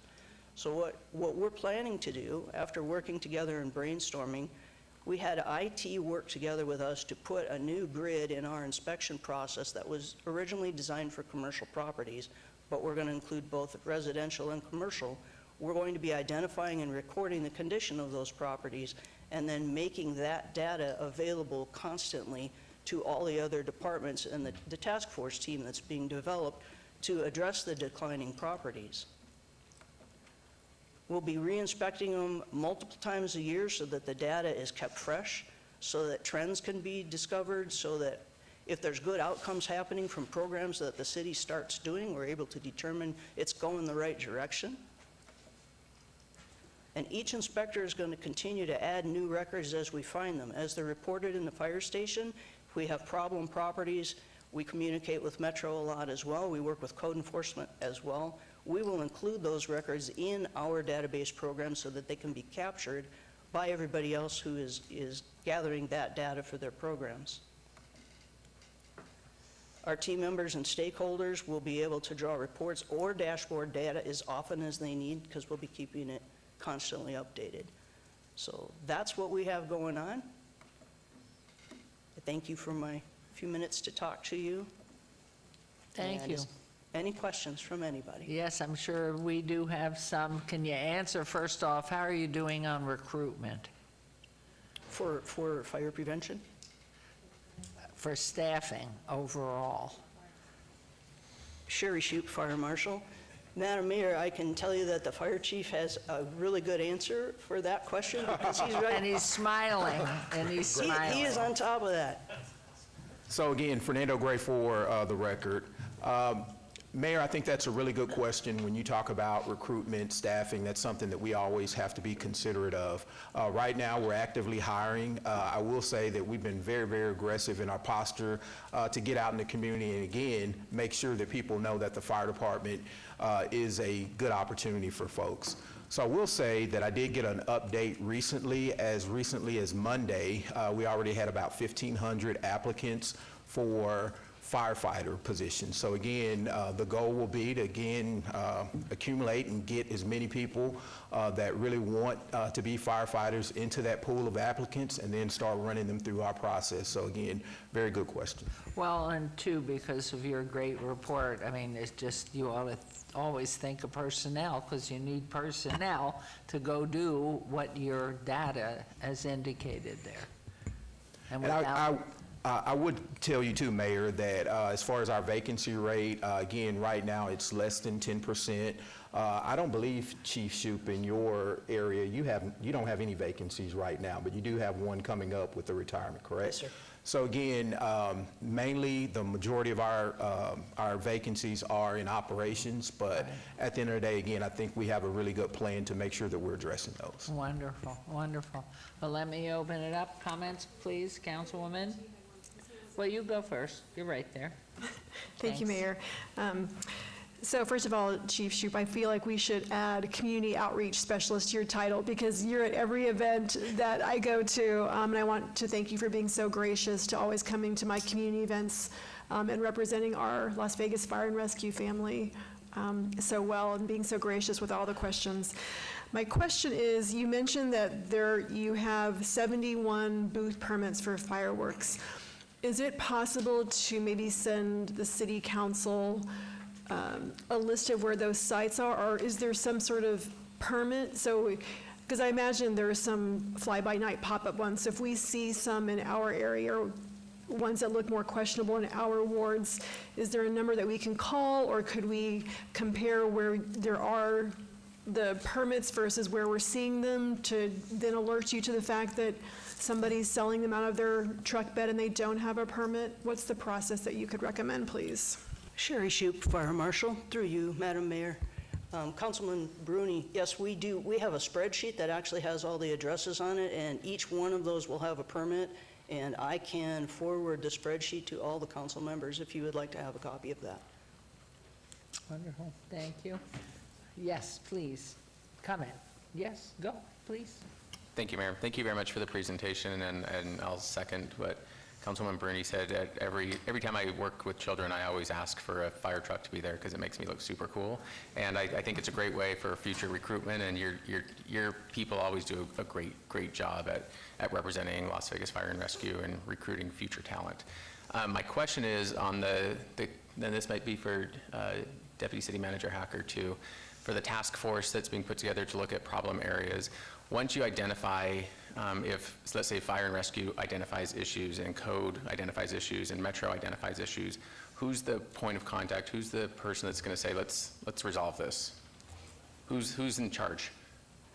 Sherry Shoup, Fire Marshal, through you, Mayor.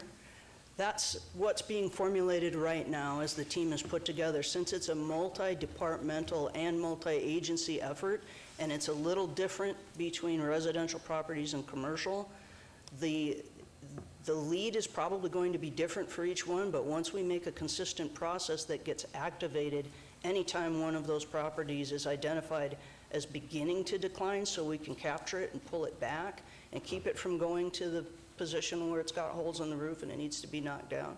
That's really what the goal is. And before you answer, because I'll ask you to answer as well, for the council, for the ceremonial I did this morning, it was on a house in Ward 1, and I mentioned earlier it was Metro, it was code, but what was interesting when I pulled that group together was Chief Nolan was there, and he said, oh yeah, fire's been out there 27 times, and operations and maintenance, Matthew Meyer, said, oh yeah, we'd had to go pick out trash there 15 times over the last 6 months, and so it was multiple departments. And at the end, what brought them together was no one was responsible. Everyone just kept responding to call after call after call after call. And so that's what I'm super interested in, is when you notice that, who's going to say, okay, enough's enough, we're going to deal with it. Mayor Tim Hacker, Deputy City Manager. Those are really good points. We do plan on coming back and doing a presentation to council probably in August, late August. The team, as mentioned, I think was really initiated because of the house that we discussed this morning in the presentation.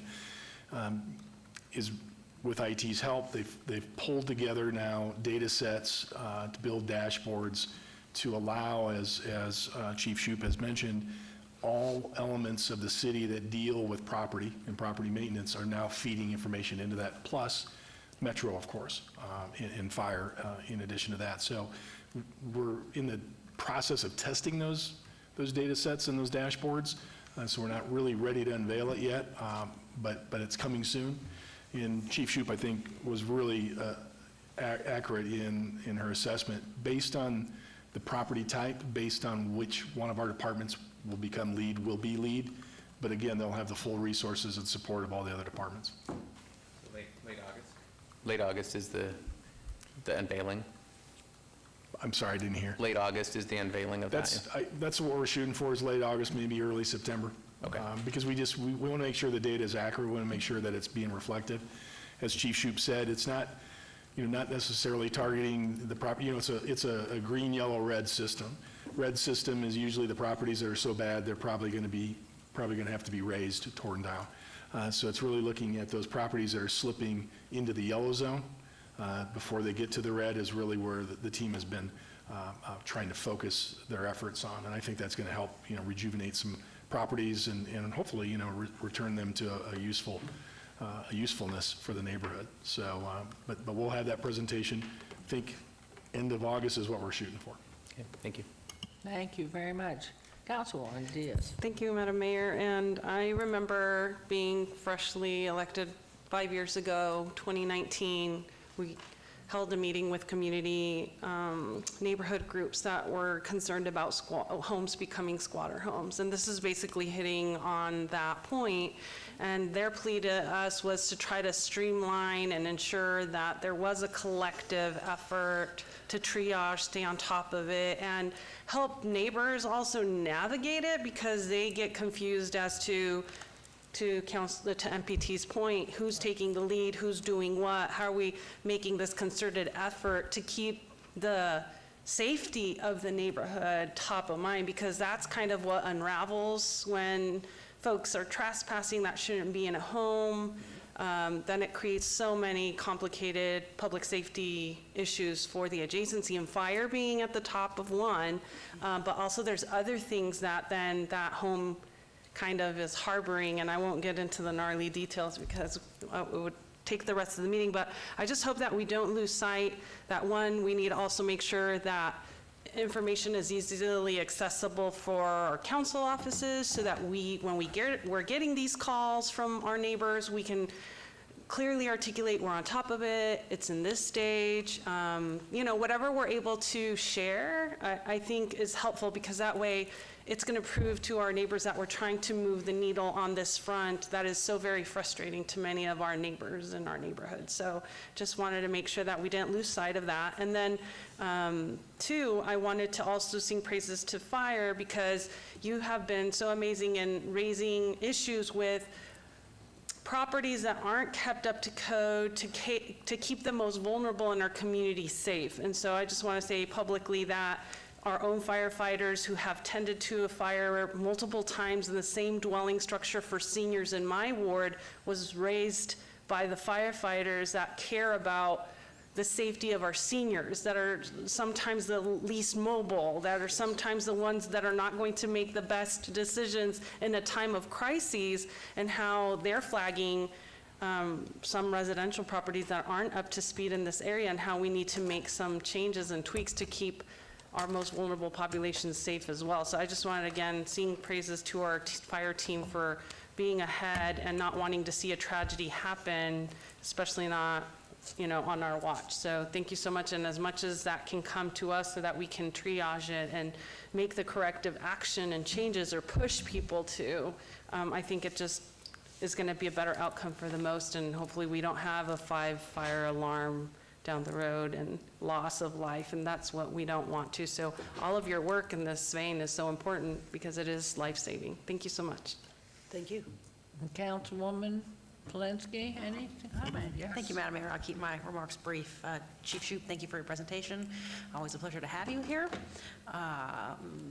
You mentioned coming back at some point, either in a briefing or in council meetings, and report on the post-4th of July event, and I'm looking forward to that. Want to make sure that we have data from previous years and this year to really see. We changed, of course, civil penalties for those illegal fireworks. Would like to see any data you have, historical data, and of course the data that's coming, if that made any remarkable difference.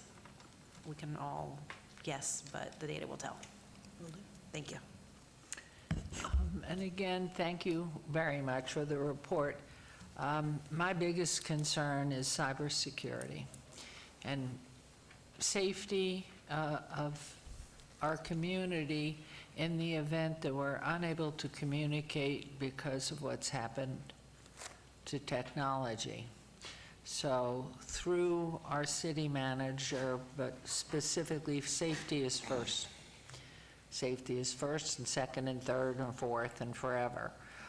What are we doing and looking to the future in our public safety element if in fact we have major cybersecurity? What is the alternative? It's like learning to drive in an autonomous vehicle. Children today need to learn how to drive when the computers aren't working, and with standard shift or whatever, same thing. But the most important is what's the alternative? All your communications down. I know you've got that under your, but I see that as a very big, more imminent problem. And so what you're doing, and of course with Mr. Hacker overall for both our law enforcement, but most particularly in your department. So just to be looking at it, because I do think when communication's down, how do we talk to each other? How do you let everybody know we're in a major emergency when this little thing has not had any revitalization? And most importantly, your department. So I thank you for this, and but be prepared. Scouting forever. So thank you, we really appreciate it. You are in our prayers all the time. Thank you for a wonderful report. Thank you, Mayor and Council. Okay, we are going to set the date. Dr. Holmes, are you ready for this assignment? Please, City Clerk, set the public hearing dates and appeals from the City Planning Commission meetings, dangerous building or nuisance litter abatements. Will do, thank you. Thank you, and you're giving us Thursday off next week? Right. So now we're on to 73, our final citizen participation. Public comment during this portion of the agenda must be limited to matters within the jurisdiction of the city council. No subject may be acted upon by the council unless subjects on the agenda scheduled for action. If you wish to be heard, please come to the podium. Give your name for the record, the amount of discussion on any single subject, as well as the amount of time any single speakers allowed may be limited. It's your opportunity to address council, but the council will not respond or engage in dialogue. Anybody in the public? Is there anybody here? Somebody's up there. Yes, come on up and tell us what's on your mind. Come on down. Yes, and I see Officer Ortiz forever. Thank you very much. And if you would state your name for the record, we appreciate Sure. it. It's David Dunville. It's David Dunville. I'm just Thank you. following the card, yeah. Okay, This is just a public health issue. I don't want to set off any red flags as far as, I'm not questioning the COVID narrative. I know that's going to... now let's give him 3 minutes if you would, please. Sure, sure. Thank It's, you. it's something that's happening in the whole, concurrent with it. There is currently a petition filed with the FDA to ban titanium dioxide as a food additive. Europe has already banned the substance. There are numerous articles that describe how titanium dioxide nanoparticles, when used as a food additive, pass through the blood-brain barrier, accumulate in the brain, and harm nerve tissue. A similar process involving metals like copper, iron oxide, and magnetite is described in the study Biogenic Metallic Elements in the Human Brain. The study describes how brain lesions associated with Alzheimer's contain both prions and metals. COVID is also believed to create brain lesions that contain prions, and you may have heard of the cognitive decline associated. I'm not questioning the narrative there. The question I want to raise is, how do you discern between brain lesions caused by COVID and those caused by nanoparticles like titanium dioxide? If the amyloid plaques contain metals like titanium dioxide, the solution could be getting the metals out of the food to trigger amyloid plaque formation. And I assume that only had a minute, that's why it was extremely short.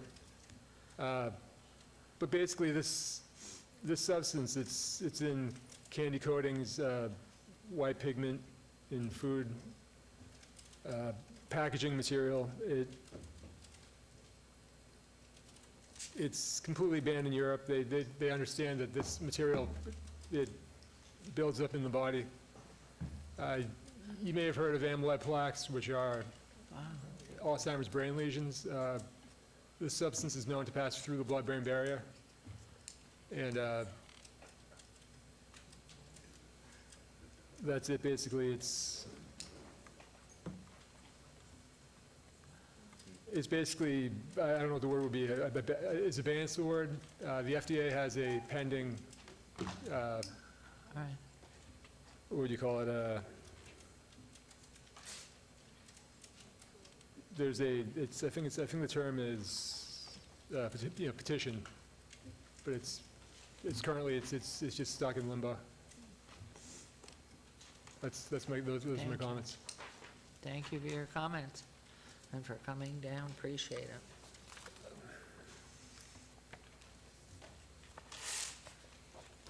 So do I leave this here? Okay. Yes, if you would, please, we could get it for. Thank you. Thank you. Thank you. Thank you. Thank you, Miss Jackie. Thank you. Have a good weekend. Okay, anyone else? We'll close our public comment and we will move on to our emerging issues. Are we emerging here? Anybody emerging? Are we emerging down at this end? No, we're not emerging. You're saved again. And we will go on to number 70. Oh, I just did that. We are into our council member recognition. And council member recognition comments made by individual council members during this portion of the agenda will not be acted upon by the city council unless the subject's on the agenda and scheduled for action. Let's start this time, well, we'll start on the left. We started on the right. Go, Councilwoman Bruni. Thank you, Mayor. On June 8th, neighbors took refuge from the heat and joined us at Floydland Park for our annual fishing derby. Thank you to the Nevada Department of Wildlife, Southern Nevada Building Trades Unions, and Rick Johnson, and Boy Scouts Troop 129, who provided a delicious pancake breakfast. Next, Team Bruni was pleased to attend the Summer Beach Luncheon hosted at our Centennial Hills Active Adult Center. Once again, we enjoyed the delicious homemade food prepared with lots of love by Jennifer Blanchard, our Parks and Recreation Site Coordinator. Excuse me, what are those sandwiches? Oh, chicken salad with bacon, very special. Yeah, like she's amazing. Beautiful. Yeah, yeah. Hungry, okay. She does everything herself, homemade desserts and everything. Never numbered. Yes. Awesome. Let's see, next slide, please. Earlier this month, we enjoyed our monthly Bocaditos with Bruni event, thanks to the neighbors who came out and chatted with me and with each other. Thank you to Lieutenant Bell, our Marshall Ward 6 liaison, who stopped by to answer our neighbors' questions. Next, we had a special treat on our recent Access City Council. Specifically, we were joined by Scarlett, our new DPS canine bomb sniffing dog, who is doing a doggone great job downtown on Fremont Street. We were also joined by Lieutenant Mullins, Assistant Chief Straube, and Sergeant Belcher, who talked about the programs our marshals have to keep our city safe. Next. Team Bruni was pleased to finally host a Being Neighborly event with our fabulous neighborhood services team. It was great to meet new neighbors and discuss additional ideas and programming to bring together in our community. Next, I was pleased to join my colleague, Councilwoman Diaz, to kick off NALEO's National Conference in a sold-out audience. Thank you to Mayor Goodman for opening up the morning and acknowledging our Latino workers, especially those who work in our casinos.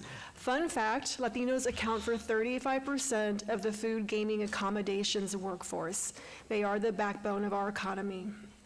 Next, last Saturday we decided to host a Bocaditos on the weekend to allow Ward 6 neighbors who work to come by and meet me and our team.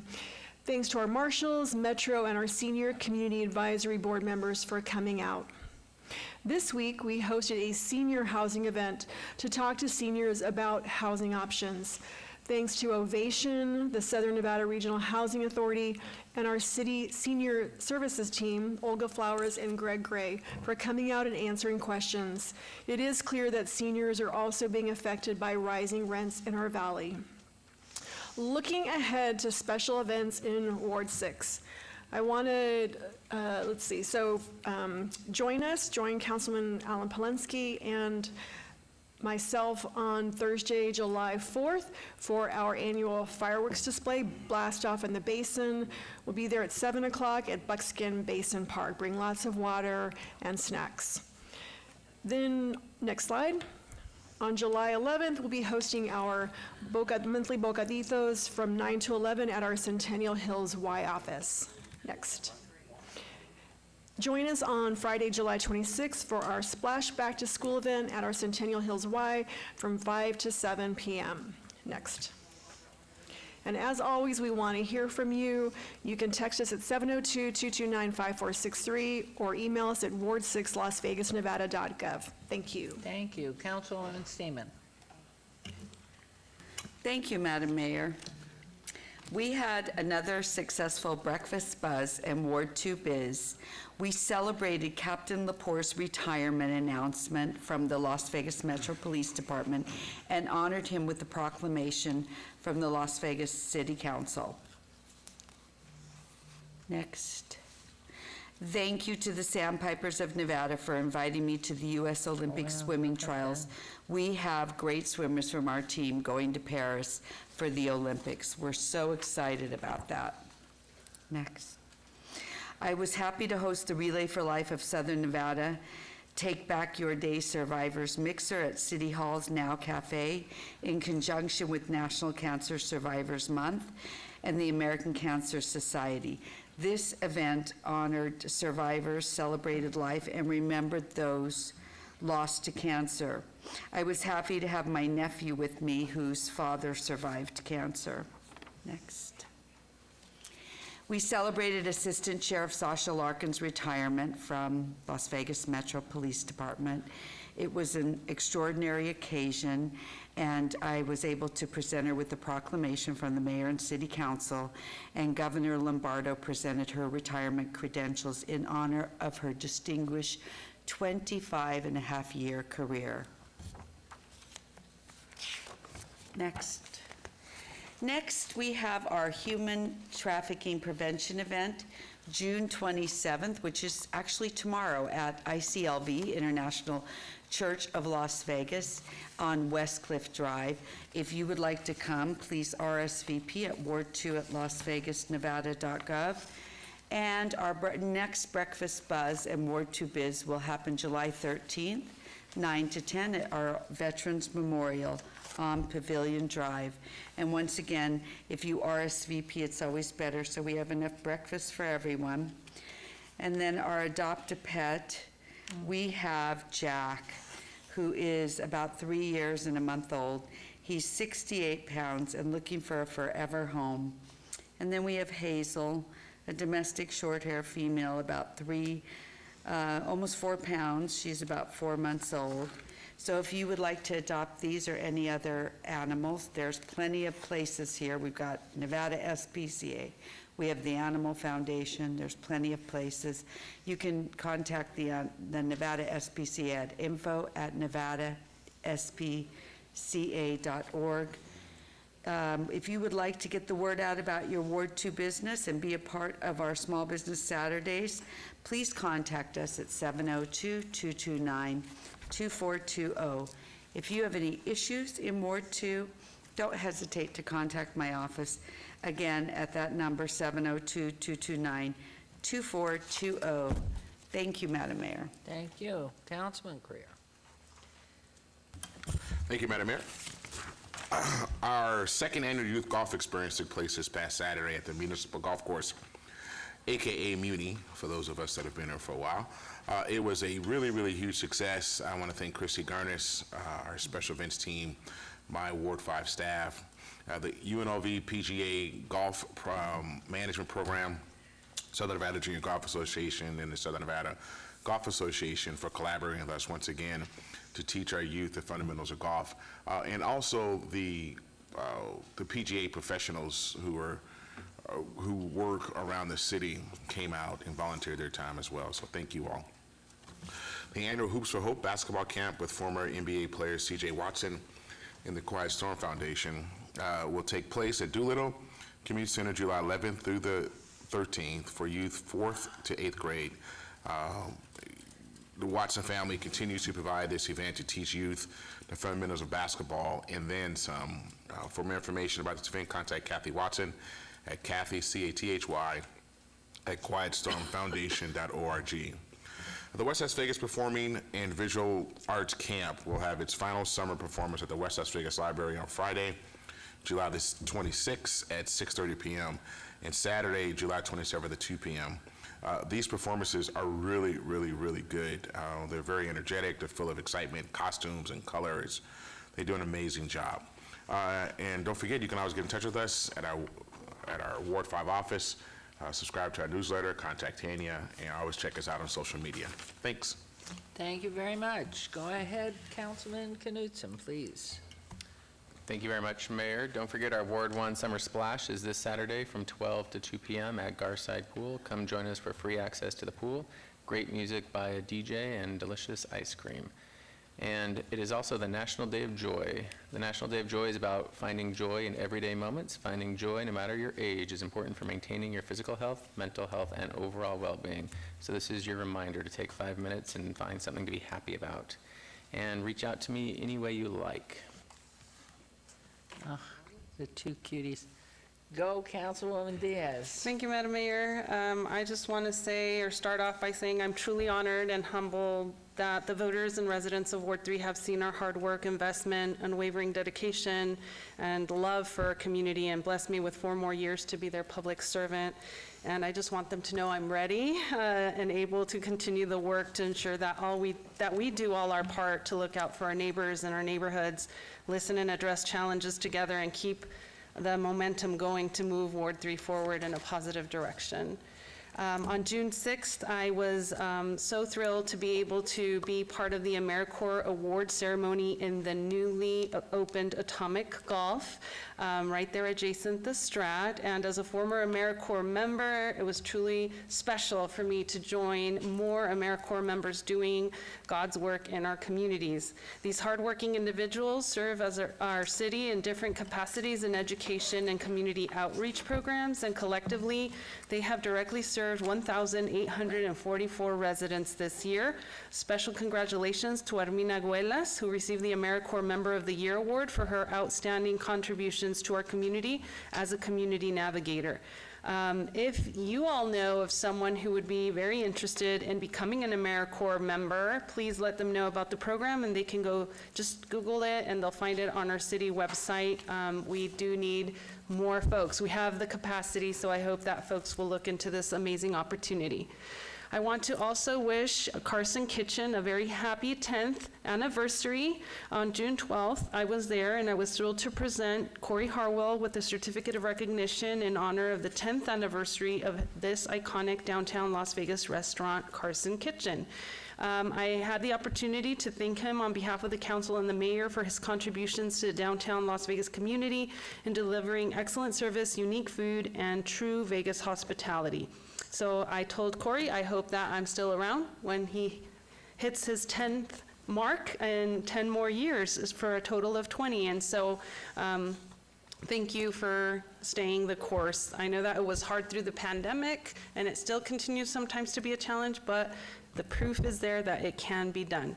On June 14th, I also had the opportunity to attend Casa de Luz for a neighborhood's kids design workshop that Brazen Architecture helps Casa de Luz with their students over the summer. And it's really cool because I got to witness the students be kind of placed into communities or neighborhoods, and then each neighborhood got to elect their mayor and vice mayor, and then they're going to go through several weeks where they get to design and plan their own neighborhoods of what they would like to see there. And I think it's really cool that we're giving this solid foundation to our youth so that hopefully down the road they become inspired to be the next city manager or public works director or mayor. So I just want to again thank Casa de Luz and Brazen Architecture for their amazing partnership in creating impactful educational summer programs. On June 17th, I was able to swing by the Center Wellness Clinic that we had during our RDA program, RDA portion of our meeting today. And obviously the center CEO, John Waldron, was there, and the Chief Clinical Officer, Liana Ramirez, who was here this morning.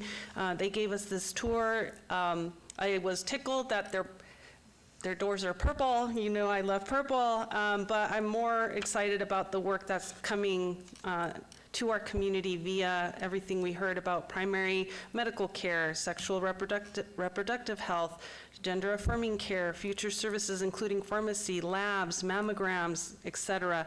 If you're interested in scheduling an appointment, call 702-780-4925. And I just, again, appreciate the center's vision and commitment to providing vital health services in a welcoming and affirming environment. Just like Councilwoman Bruni just mentioned, I'm not going to belabor, but it was just an honor to be part of the 41st Annual NALEO Conference. We were at the open plenary session. The mayor launched us off into that, and I just want to thank NALEO for choosing Las Vegas to host their annual conference. Just a few tidbits of information. Have you dreamed of buying your own home but have limited income? Habitat for Humanity Las Vegas is now accepting applications for home ownership through July 12th at noon. Please read qualifications, pick up your application at 4580 West Sahara Avenue, Suite 120, or download your application at lasvegashabitat.org. So if you know a family that's in this situation and would love to be their own homeowner, please refer them to this wonderful opportunity. And I wanted to say that our Animal Foundation is going to be issuing free pet ID tags, so keep your pet safe this 4th of July. We know that fireworks scare our furry friends, and we want to make sure that they can be rehomed as quickly as possible. And recently in my neighborhood, one of my neighbors lost their dog, and she didn't even come door to door to ask if we had seen her dog. And so another neighbor took it in, and then saw that neighbor several weeks after with the dog, and then they were like, oh, that's my dog. And so it just shows how sometimes we aren't tagging our animals, and we need to do our best to be communicating with the neighbors on who this amazing creature belongs to, so we can get it back to the home as quickly as possible. So you can get free pet collars, personalized ID tags at the Animal Foundation. It's going to ensure your pet gets home quicker and safer if they're lost. And you can pick up the collars and ID tags at the Pet Food Pantry at 655 North Mojave Road, 89101 in the Maddie's Life Saving Center. And again, it's Wednesday, 6/26 today, 11 to 6. Tomorrow, Thursday, 6/27, 11 to 3.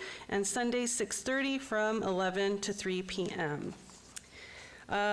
And just as Sherry Schwoop alluded to, don't risk it. Getting caught using illegal fireworks can result in big fines, so please stay safe this 4th of July. And if you are hearing illegal or seeing illegal fireworks in your neighborhood, make sure that you register those incidents at ispyfireworks.com, because that's really instrumental for our fire team to know about. That's it for me. Stay in touch with me at Olivia Diaz LV on any of the social media platforms, or you can always call us 702-229-2359. Thank you. Okay, Councilwoman Polinsky, you. Thank you, Madam Mayor. Last Tuesday, I was the guest speaker for the Jewish Friendship Club in Sun City, Summerlin.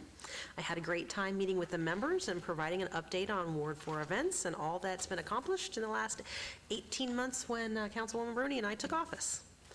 A big thank you to Lonnie Wagman and the club members for such a warm welcome, and I must pass along to the mayor. They are very interested in having you come and speak to them too, so I think you'll be getting a call. I know they're soon. not asking me to dance or sing. I have none of those things. Thanks. That's your business. On Thursday, June 20th, I attended the AAPI Lead Summit with other AAPI elected officials from across the country. It was a wonderful collaborative event which provided numerous networking opportunities. A special thanks to David Rue and the Asian American Pacific Leadership Foundation for the invitation to speak and attend this inaugural event. Next up, please join me and Councilwoman Bruni on Thursday, July 4th for Blast Off in the Basin. The main viewing area will be Buckskin Basin Park with additional overflow at Wayne Bunker Park. A free shuttle will be providing rides between 6 p.m. and 11 p.m. from the Target located at 3210 North Tenaya Way. Bring your blanket, umbrellas for a fun-filled event for the whole family, featuring, of course, fireworks, a DJ, food trucks. We hope to see you there as we celebrate 248 years of freedom. Next up, the Y offers great summer camps, since swimming lessons for kids, water exercise programs for seniors, and water safety classes all summer long. Please take advantage of these programs at the Y's 4 locations across the valley. For more information, you can call the phone number on the slide. Next up is the slide that features 14 children from Las Vegas who have gone missing since January 2024, which is the highest number I have shared to date. Wow. If you have any information regarding any of the children's featured, please call LVMPD's Missing Person Detail at 702-828-3111. You can help return these missing children to their families by attending volunteer training with Nevada Child Seekers on Saturday, July 13th. The training will take place at LVMPD's headquarters located at 400 South Martin Luther King Jr. Boulevard at 10 a.m. For more information, please call Nevada Child Seekers at 702-458-7009. And lastly, please stay connected with myself and staff on social media platforms or contact us directly the old-fashioned way at 702-229-2524. We are always here to provide any assistance that we can. Thanks. Thank you very much. And just from my point of view anyway, watching our marshals that tend to us all the time, thank you very much, keeping us safe. We know you have eyes on everybody all the time. It's a strange world we're living in now, so we appreciate it. Certainly our public information, IT, that gets the word out about everything, and be very careful this July 4th. I know too many people who've been maimed by misfired and what they think are acceptable fireworks, people losing hair permanently, losing limbs, and so be careful. Don't just go out there and do it because, oh, wow, this is unusual or something. Our next city council meeting will be July 17th.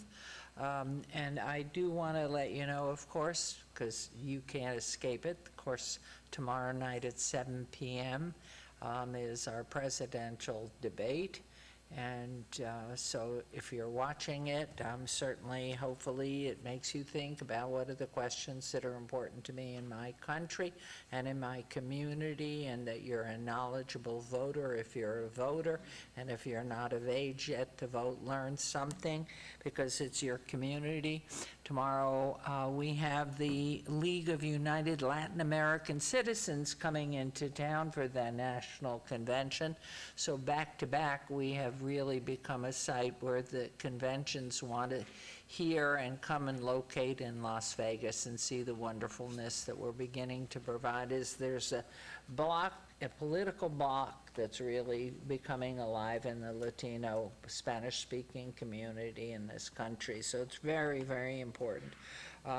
One of the things the city has done, and as so many of you know and grew to appreciate him, Ryan Michael Smith, who was our Director of Economic and Urban Development, passed away last month. And so a scholarship has been started. He was an avid and very talented young man and golfer. And so there's a scholarship that's being initiated out at UNLV in the golf program in his memory.